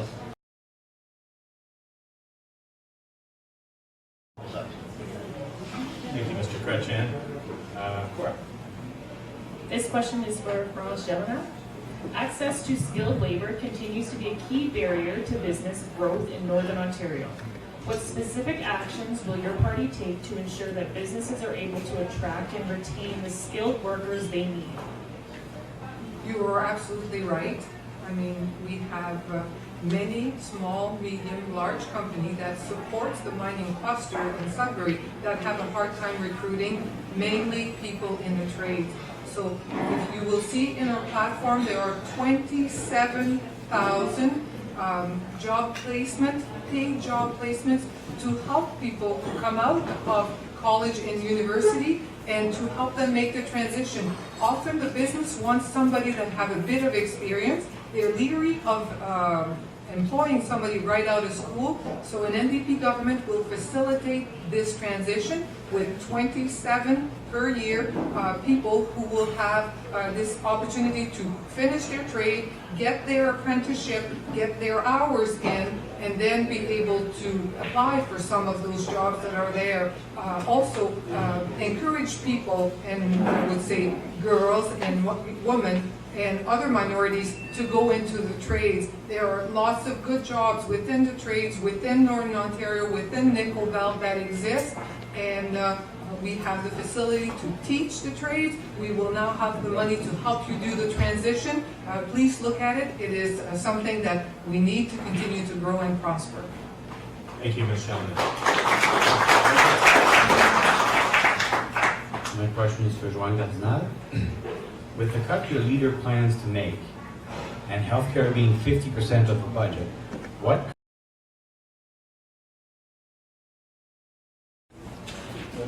essentially your leader plans on making cuts, and healthcare represents 50% of the budget. So what impact will those cuts have on healthcare? Well, I didn't hear about any cuts in healthcare. What we did hear cuts are in the hydro rates and the middle income tax. And if anything, we're going to be investing in 15,000 new long-term care beds in 5 years and 30,000 in the next 10 years. We're listening to healthcare professionals, and we're including frontline nurses and doctors. We're going to be investing $1.9 billion. That doesn't sound like a cut to me. Thank you. My question is for Mr. Butt. The Chamber has long advocated for 4-laning Highway 69. Timelines for completion have repeatedly been extended. What steps will your party take to ensure Highway 69 is 4-lane within the next few years? Yeah, thank you for the question. Actually, we know that every year we get 20 to 30 kilometers of Highway 69 gets completed. So I believe there was a small pause somewhere down the road. I was passing through one of the First Nation reserve, and there was some negotiation. So eventually that's been resolved, and we are seeing another 30 to 40 kilometer next year. And eventually, I guess in 5 to 6 years, from Parry Sound to Sudbury, it'll be completed. It's on track. Money has already been allocated, so it's in good hands. Thank you, Mr. Butt. Cora. My question is for Joanne Cardinal. Question from the audience. I want to know when your party is going to find the money to decrease the price of gasoline 10 cents a liter immediately. When do you expect this to happen? Well, when our party forms government, we're scrapping the carbon tax right then and there. That's 4.3 cents a liter, right gone. And also, as Ontarians know, we pay 14.7 cents of tax per liter on gas, 4.3 for diesel, and we're going to drop that down to 9. So if we do the math, that's 10 cents a liter right off the hop. Thank you, Ms. Carina. Andre? My question is for Frangelina. Your party states that it wants to access broadband, and that access to broadband is necessary for businesses.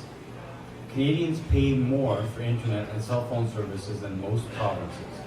Will your party enact regulation to regulate the prices to make it affordable to individuals and business? So part of this question is federal, and we're running at the provincial level. But there is a role to play for the provincial government. There is a role to play in making sure that we have equity of access. We used to have Ontario. Ontario was the one who would bring broadband, who would bring internet and cell service to the north. The Liberal government decided to privatize. At the beginning it went pretty well. Bell bought the towers and all of this. Now Bell is saying, we're not making any money in Northern Ontario. We're not interested in keeping this. We're closing up shop and leaving.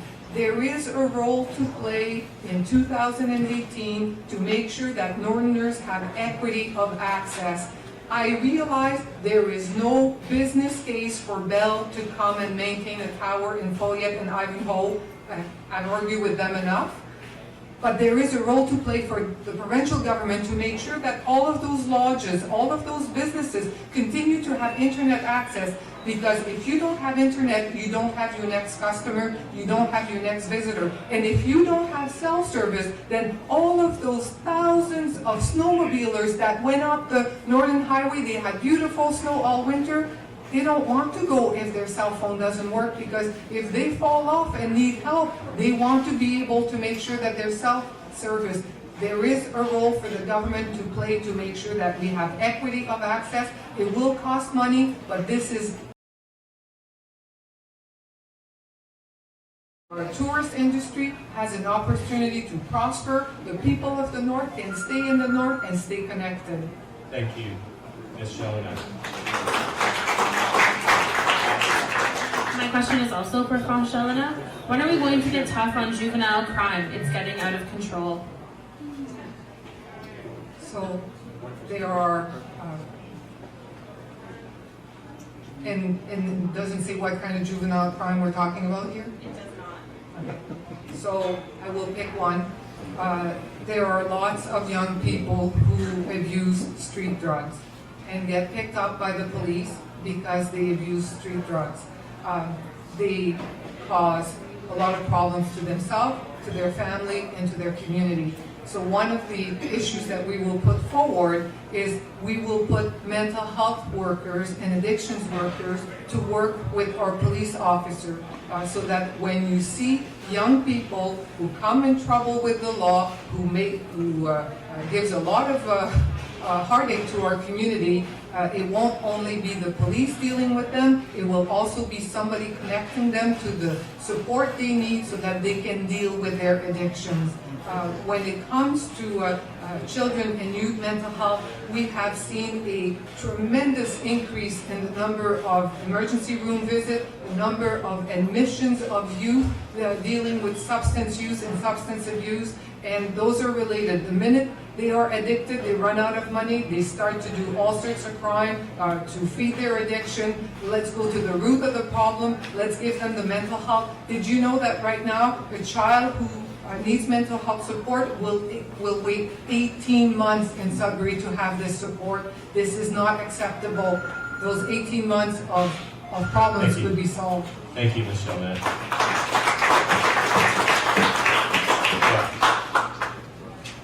This question is for Tay Butt. The population of our northern areas is expected to remain stagnant or to shrink. What steps will your party take to attract more people to Northern Ontario to create growth? Yeah, thank you for the question.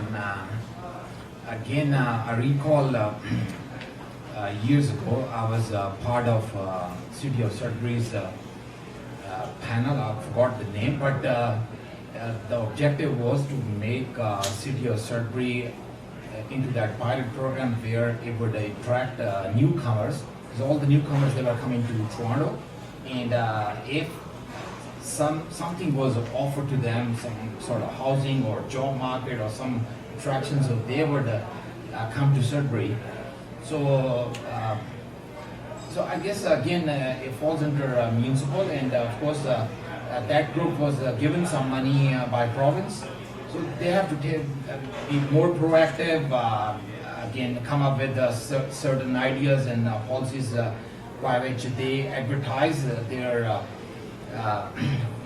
attraction, and all those newcomers, they even before coming to Sudbury, they see Sudbury instead of Toronto, and eventually they come here to find jobs, to make Sudbury their home, and eventually get settled. Thank you, Mr. Butt. Andre? I might need a minute and a half to answer the question. It's a long one, so we're going to have 30 seconds left. My question is to Frangelina. Regarding mental health issues. 1. Why a lot of funding is spent whereas dangerous drugs have become legal? Can you explain it for us? 2. What impact is it going to have in the long run for providing drugs as medicine? 3. Can you stop the after effects of those drugs as medications? And 4. Are we developing and promoting such things which will make our generation crippled who would not move an inch without them? I hope that makes sense. Sorry, I didn't hear the last sentence. I mumbled it. But to be fair, it's written in mumble.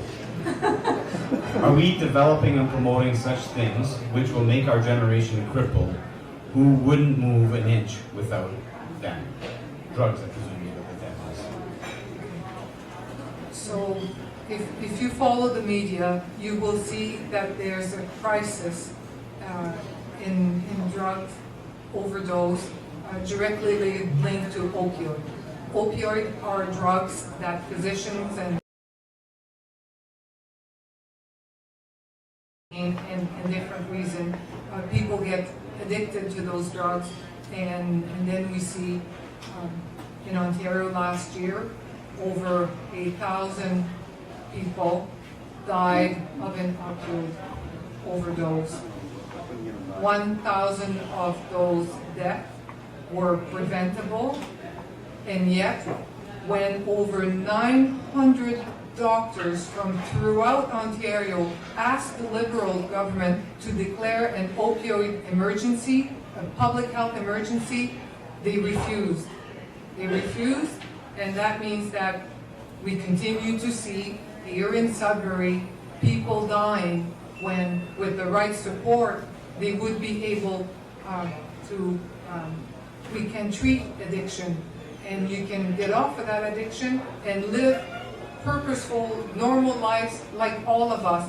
But you cannot do that on your own. You need a mental health system that exists. You need an addiction system that exists. But for us in Northern Ontario, all we have are wait lists and very few access to very few services. This has to change. An NDP government would change that. Thank you, Ms. Shona. My question is for Joanne Cardinal. It has been suggested that the College of Trades has not lived up to its mandate and is ineffective. What will your party do to address the need for more skilled trades workers and address apprenticeship reform in the province? That talked about that specific thing, and he noticed that there was a gap in the education system. But he said to me, Joanne, he says, you know what? As business owners, if we want to have skilled labor, we don't need to necessarily depend on the schooling to do that. I can go into these just high schools and stuff like that, and go and talk to these kids and let them know that there is jobs out there for them, and to educate them and do those kinds of things and do mentorship programs. I think that we have a large business base in Sudbury that's looking for skilled labor, and they want to be mentors to people in the area. So it's not only about the education system that could be doing these things. We could have these business owners groom them and help them and then guide them into those programs, making sure that those are the jobs that they want to have, because they could come over and visit the businesses and things like that. So those conversations we've been having, it's been good to see business involvement for mentorship. Thank you, Ms. Cardinal. Cora. This question is for Ms. Gilliland. What are your plans for local food production and supporting growing? This includes development of a geothermal energy for greenhouses, barns, etc. Geothermal energy is renewable and just underfoot. Ask any miner if it's hot underground. And the answer will be yes, it's hot underground. There is a number of ways that you can make sure that people eat healthy and eat locally grown food.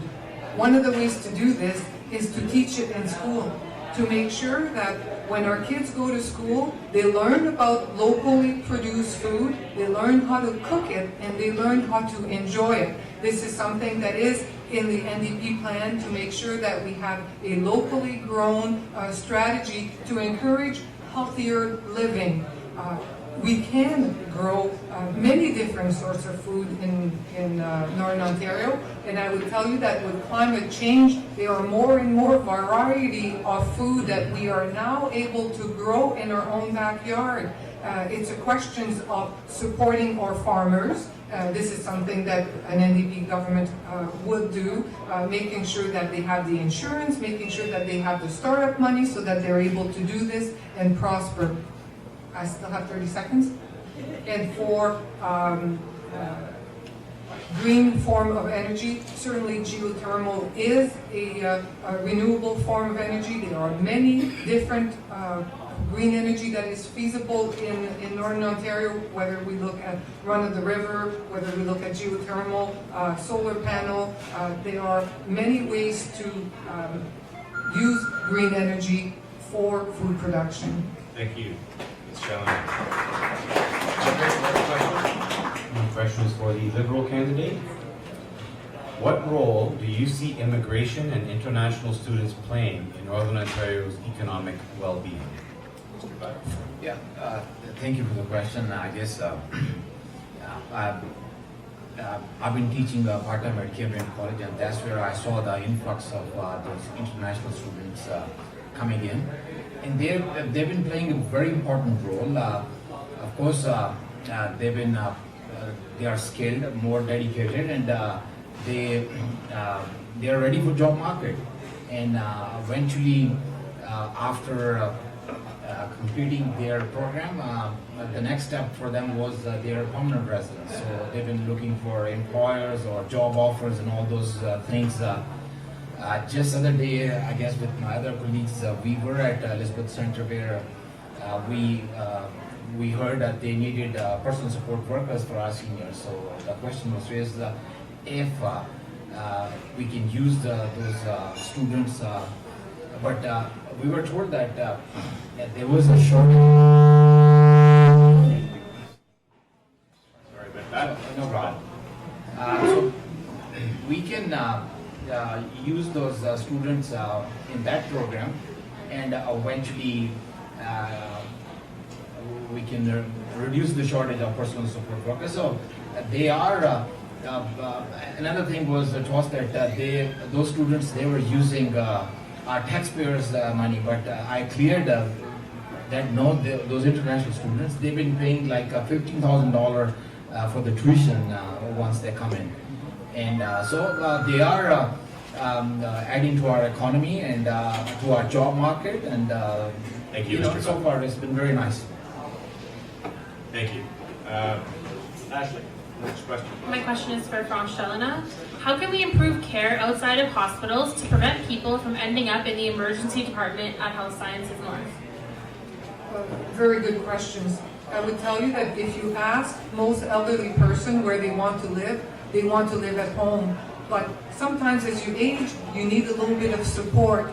Our home care system is broken. It fails more people than it helps every single day. What does that mean? That means that often elderly people get into trouble. They end up in emergency room, and then their family physicians don't want to send them back home because they know that the home care system won't be there for them to support them.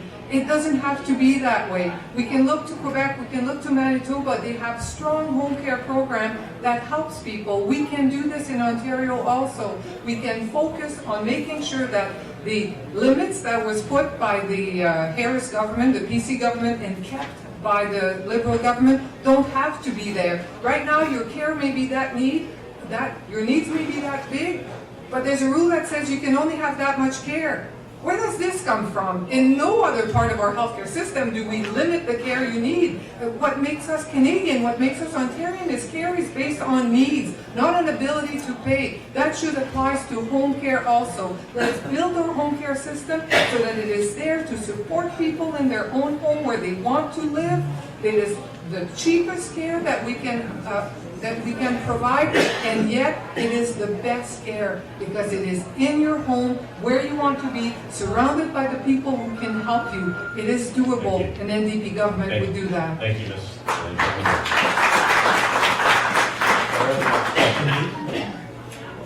This question is for our Liberal candidate. How will your party ensure that Northern Ontario's voice and concerns are heard at Queen's Park? Mr. Butt. Yeah, that's, yeah, thank you. So basically, I guess it's much easier. Vote for me, elect me. I'll go there and I'll make sure your voices are there. All right, thank you, Mr. Butt. Short and sweet. Andre? Yes, absolutely. Glad you picked on me. My question is for Franche Gélina. Today, this is not me, so I haven't fact-checked this. Today, your NDP candidate, Joanne Bélanger, was asked how an NDP government would pay for the buyback of Hydro One. Her answer was, "We're just going to print money." Are you sure this is a logical fiscal method to buy back Hydro One? And what is your answer to this question? So we all understand that under the Liberal government, our hydro bills have gone up by 300%. For a lot of people that have stretched the family budget beyond making ends meet. So an NDP government would lower your hydro bill by 30%. How would we do this? Well, first, if time of use doesn't work for you, you have a ventilation machine, you have minnows that you selling ice cream, you won't have to be on time of use anymore.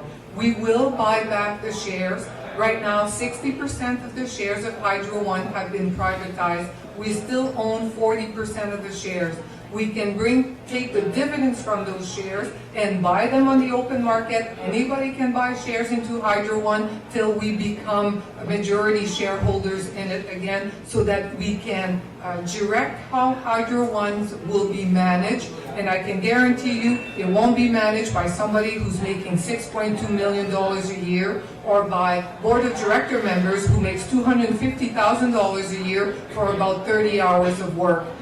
This is because it has been privatized, and apparently it's okay in the private market. It is not okay with an NDP government to treat people like this.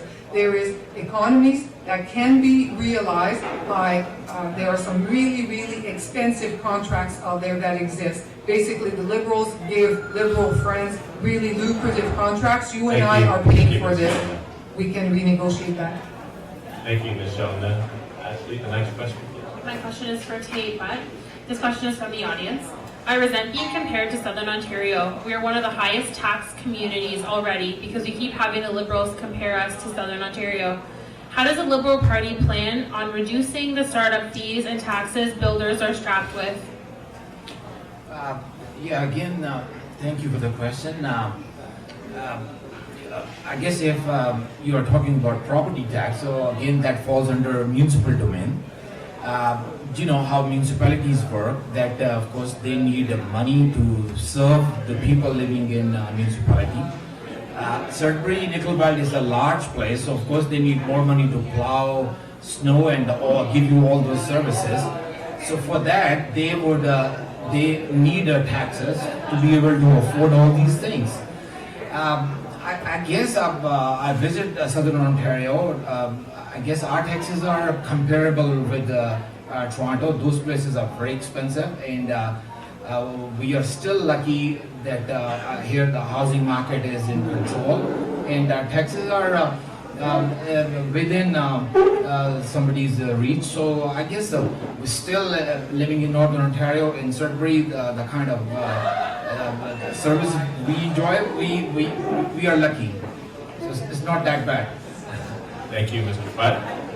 Cora, the next question, please. This question is for Joanne Cardinal. PC policy says if you earn less than $300,000, $30,000, pardon me, you won't pay tax. I assume that's per year. Is that income tax only, or does it include sales tax, vehicle tax, and gas tax, and other sin taxes? When the Liberal government decided to increase the minimum wage from $11.61 to $14, what they forgot to tell minimum wage earners is that they'd be paying more taxes. So they thought they'd be making more money, more take home, but they weren't.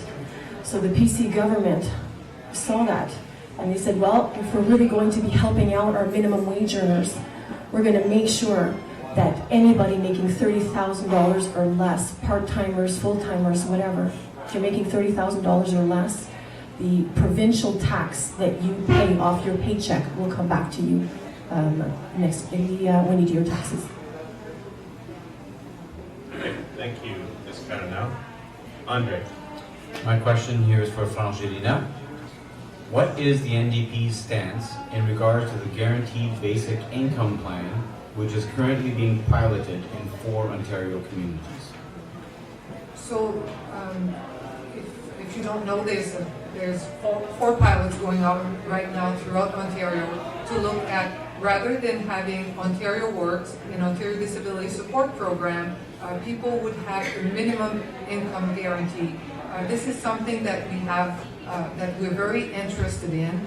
We are watching those pilots taking place right here, right now in Ontario, and like everybody else, we will wait and see the result. We don't know what the end result will be, but I can tell you that this is something that we are interested in. Fighting poverty is something that we are very interested in. If there's a way to lift people out of poverty, to give them opportunity to enter the job market, to give them opportunity to be full participants into our community, this is something that an NDP government would support. Right now, we don't know exactly how it will turn out. If it turns out positive, it's something that we would be looking at. Thank you, Ms. Shelena. Ashley, the next question, please. My question is for Joanne Cardinal. Will you scrap the privatization of winter road maintenance, a huge mistake and mess created by the Mike Harris Conservatives? I haven't been versed on that, sorry. All right then, move on. Cora, the next question. This question is also for Joanne Cardinal. What will the PC party do to change regulations in free trade deals and ensure that Canada is not sued for projected loss of revenue by corporations due to legislation required to protect Canadians from health hazards from environmental pollution? That's a great question. Can you repeat that, We're not please? done. We're not done. Oh, gosh. Even better So start I'll over. repeat the first portion again. Please. So, what will the PC party do to change regulations in free trade deals to ensure that Canada is not sued for projected loss of revenues by corporations due to legislation to protect Canadians from health hazards from environmental pollution? Why are corporate CEOs deciding whether or not a community needs to pay instead of an international judiciary tribunal? That's an excellent question. And because I'm still new to politics, I have not been versed on that elaborate and detailed question. So I apologize, I can't answer. Thank you, Ms. Cardinal. Andre. My question is for Frangelina. With the sanctuary promise for newcomers to Ontario with free healthcare, how will that affect our present system, which is at full capacity? Okay, so first,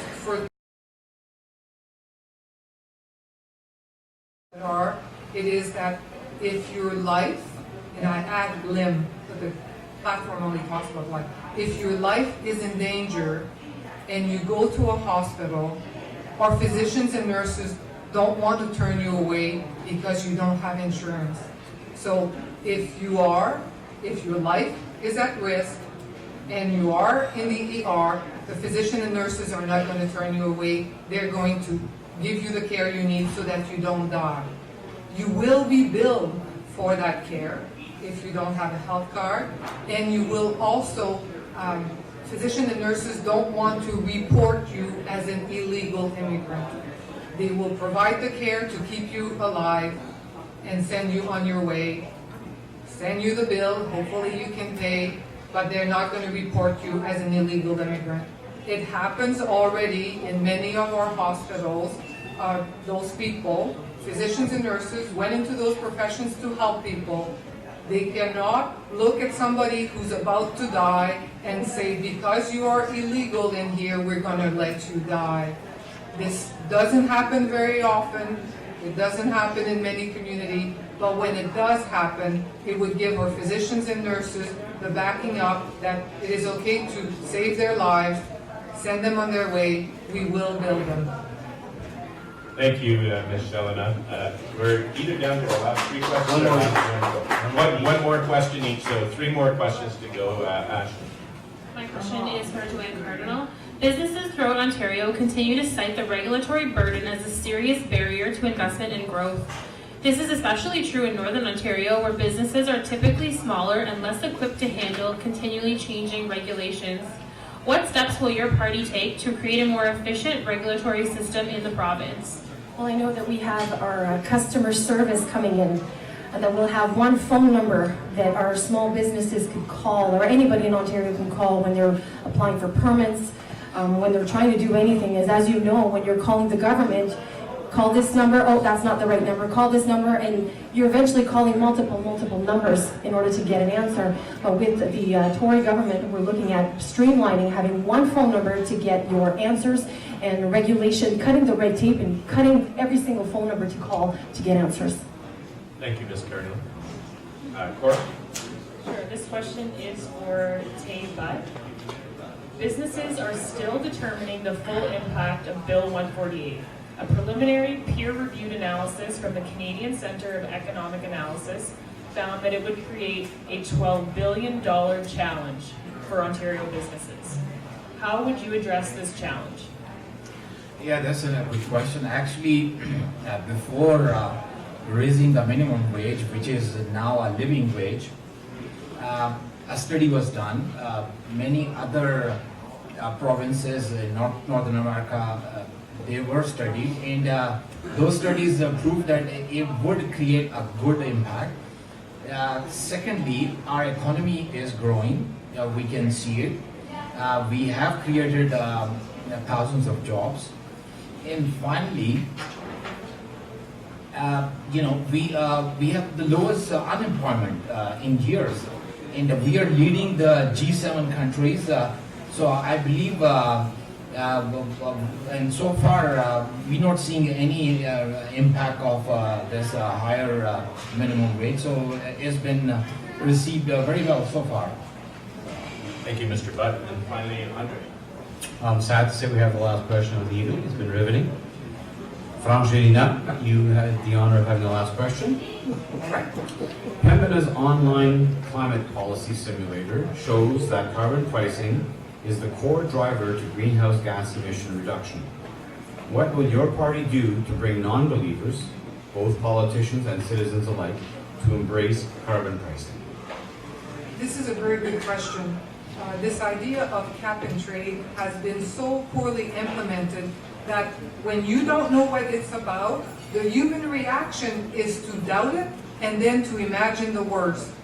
The Liberal government has done all of this kind of behind closed door. Let's bring transparency. Let's bring accountability through the cap and trade so you see exactly who is paying, how much money is being collected, and how is this money being spent. I can tell you that an NDP government would spend at least 25% of the money through cap and trade reinvested in Northern Ontario, because we are disproportionately being punished by the cap and trade. Therefore, we should benefit from the money that is coming in so that we can do mitigation, so that we can support people to help them make ends meet. And so all of this will take time, but as you bring transparency, as you bring accountability, as you bring you tell people exactly what is going on, then the cynicism goes away. They start to look at what is actually going on. They start to understand what is actually going on, and then the support will come. But the way that it has been implemented, where we have no idea where the money goes, I am one of the one who assumes the worst. Thank you, Ms. Sutherland.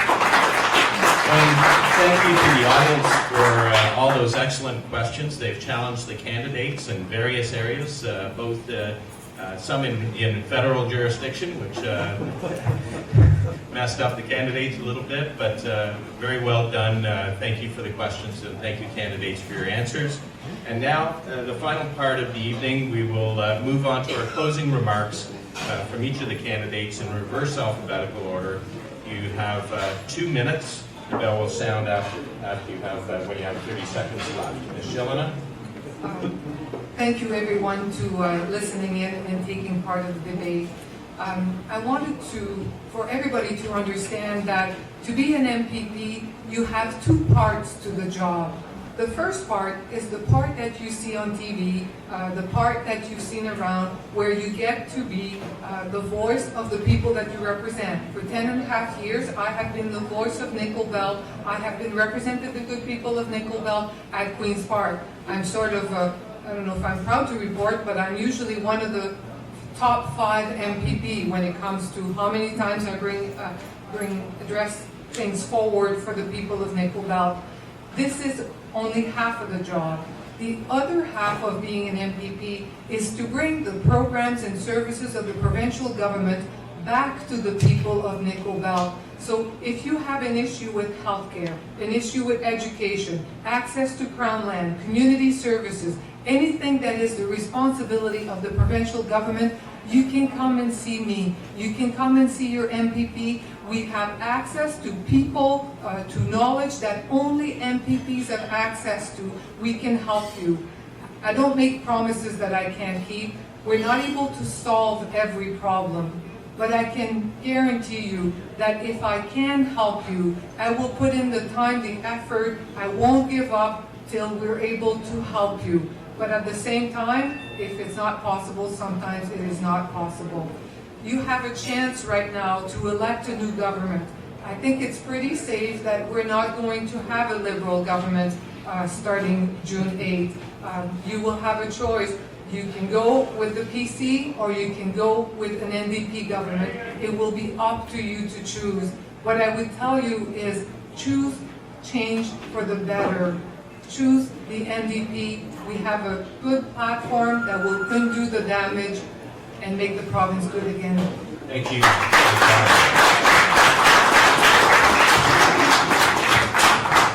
Mr. Del Papa. Yes, thank you. We've had a spirited debate here tonight. Figures have been quoted, promises have been made, and arguments have tossed back and forth. In fact, so much has been said that all sorts of blurs together. So set aside everything you've heard here tonight and take a moment to ask yourself one simple question. Thank you. Who will best represent you? That's what this election is all about. Not who is the most eloquent speaker or who has the biggest wand sign, but which candidate will fight in the Nickel Belt's best interest. Is it one of my rivals, beholden to cookie-cutter Toronto-centric political parties? Or would you be better off with me, a like-minded candidate representing a regional-focused party based in your very own backyard? Remember that no matter what gets said by my opponents, no major party candidate can guarantee to vote their conscience. The Liberals, Progressive Conservatives, and New Democrats are all controlled from the top down. Leaders dictate policy, and for them, party will always come before riding. That's just the nature of old-school politics. The needs of the many will always outweigh the needs of the few. And for all our pride, all our uniqueness, we in the North are very few. Combine the population of the North, all 780,000 of us, and we're still barely a drop in the bucket next to vote-rich Toronto. Is it any wonder our region gets ignored? Topics tonight we talked about briefly were Ring of Fire, the opioid addiction, and winter road maintenance, but we barely even scratched the surface on northern issues. What about the reserve water crisis? What about the unfair impact system? What about youth suicide and the disposal of nuclear waste? Well, population dictates power, and in this, as in so much else, the traditional parties have failed our region. The current system might give us a say in government, but we have no real power. And that difference between the favored South and the have-not North is only growing. If you're tired of being denied your fair share, tired of begging for table scraps from Toronto, then vote Northern Ontario Party. We will fight for you. I will fight for you, the people of Nickel Belt. Together we can move forward. Together we can make a difference. Thank you. Thank you, Mr. Del. Thanks for referring to the microphone issues. Dr. Crumplin, your closing statement, please. This is tough. I've sat here pretty quietly for a long time, and there's lots of things I would like to say. In some ways, I think that, you remember the movie Back to the Future? What we've had tonight is back to the past. I think a lot of the programs that some of my colleagues are talking about are to recreate horse and buggy days, when in fact we have to move to something new. We have to look at new technologies, green technologies. We have to move into the green economy. We cannot, and again, invest in things like automobile production. We have to move ahead. And I've been sitting here listening to things, and I keep glancing over to the young woman who's sitting here with her grandmother, and I keep thinking, she's why I'm here. Her future is what counts to me. I look around the rest of us, we're all going to be okay, I think. I don't think global change, or global warming and climate change, or climate chaos, as I like to say, is going to impact us a lot in the next 15 or 20 years.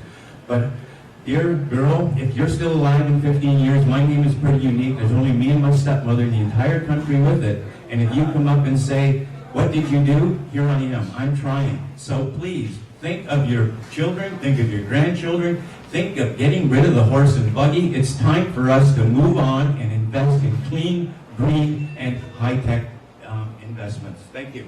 Thank you, Dr. Crumplin. Mr. Kretschmann. Well, even myself, I've been sitting here quite quiet tonight, trying to learn a thing or two, because this is my first debate. And ultimately, like I say, government needs to change. And there's got to be a common sense approach to how these changes are made. At the end of the day, we have to take care of this debt. I mean, it's not going to go away. You can ignore it. You can try to shuffle it underneath the rug. It has to be taken care of.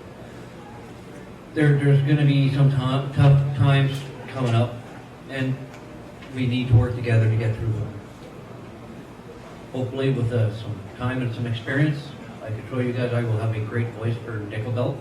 I have a very original name, I guess you could say, or unique name, kind of, sort of.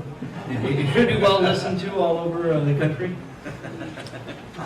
Other than that, thanks for your time, and I'll let everybody else say their pieces. Thank you. If you don't mind, I'd like to have the questions so that I can have those answers and put them on my Facebook when I get those answers. This has been a great evening. And again, I want to say thank you to everyone for attending. Your presence here means that you care. And it's the first step in fixing the problem that we have in our province. Make no mistake, our province is in trouble. We have the highest debt of any province. We have over $312 billion in counting. It's been one heck of a buying spree for the Liberal Party at your expense. And I think Frangelina is a very nice person. And the short time I've been involved politically, I can honestly say it's not easy being in politics. But France won't be able to help you when her own party stands to increase taxes. Her party supports the carbon tax. She won't be able to help you when her own leader has not stood up for what is right. She's backed Kathleen Wynne through our mismanagement of our economy. No, we need a government who will stand up against the elites of the province and who say no to big government. Sorry, you still have 28 seconds. Who will support small business, who will bring back the passenger rail to Northern Ontario. Doug Ford knows the economy is fragile and depends on the natural resources-based industries. He won't stand by and let businesses close and mills shut down. He wants the Ring of Fire project to be successful and bring badly needed jobs to our communities. Folks, we need a change. And a change that will allow our youth to be educated in our communities in both official languages and right here in Northern Ontario. Thank you. Thank you, Mr. Bucky. Well, 4 years ago, the people of Ontario elected our team to build Ontario up, and that's exactly what we've been doing. Together we have introduced full-day kindergarten, publicly funded prescription for youth and seniors, massive investments in healthcare and developmental services, rebuilt our public schools, now have highest graduation rates, publicly funded tuition, push the country along on pensions, and fight for a fair $15 minimum wage. But we know we're not done yet, that we might have the lowest unemployment in nearly 20 years, the best growth in G7, and we need to do more to make sure that the progress is shared equally. The only thing we know about Doug Ford is that he will say anything, promise anything to anybody, anytime to get elected. Please folks, it's never been this no-brainer before. On one side, we have a track record of achievements. I can keep going for hours and hours, and those achievements you can see and enjoy once you go back home. And on other side, we only have promises by NDP and cuts from PC party. Choice is yours.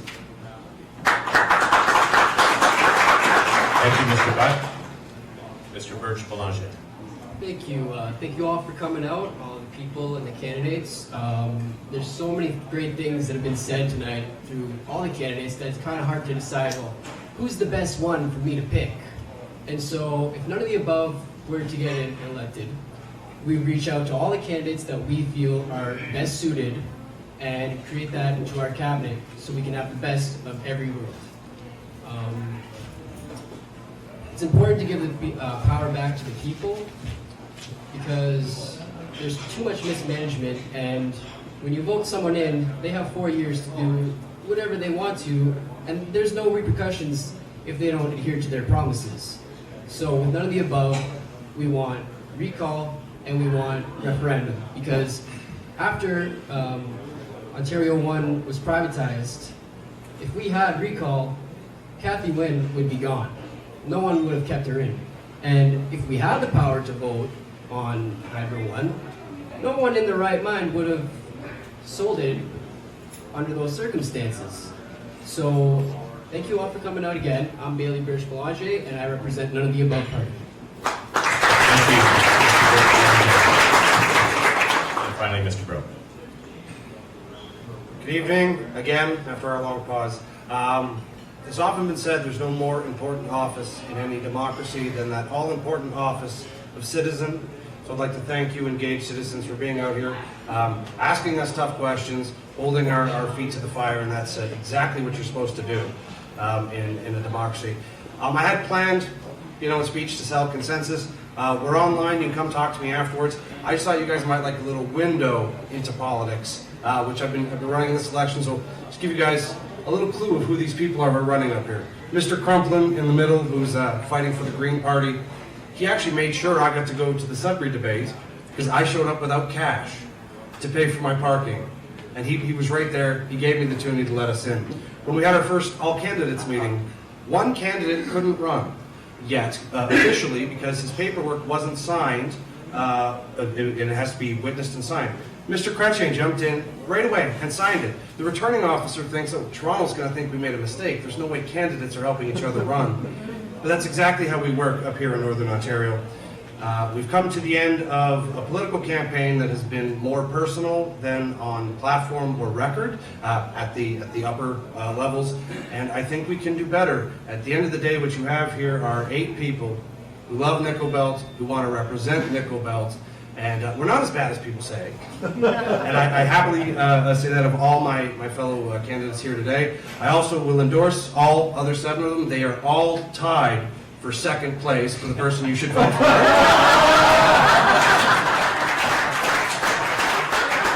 I mean that. I really do. Seriously though, June 7th, for those of you who like what we stand for, Consensus Ontario, the option's there. Go, bro, go. Drive home safe.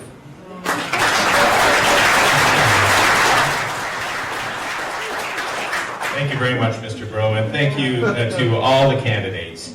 I'd like to thank you for your participation in this debate, your candid responses to the issues that have been raised this evening. Thank you to my friend in the corner who's battled with this technology. It's hard to get coping with some minor glitches. Of course, a special thank you to tonight's panelists, Ashley Sauvé, Andre Dumais, and Cora DeMarco. The Greater Sudbury Chamber of Commerce urges members of the community to get out and vote on June 7th. You've heard from the candidates tonight. It's very important that you exercise your right to cast a ballot.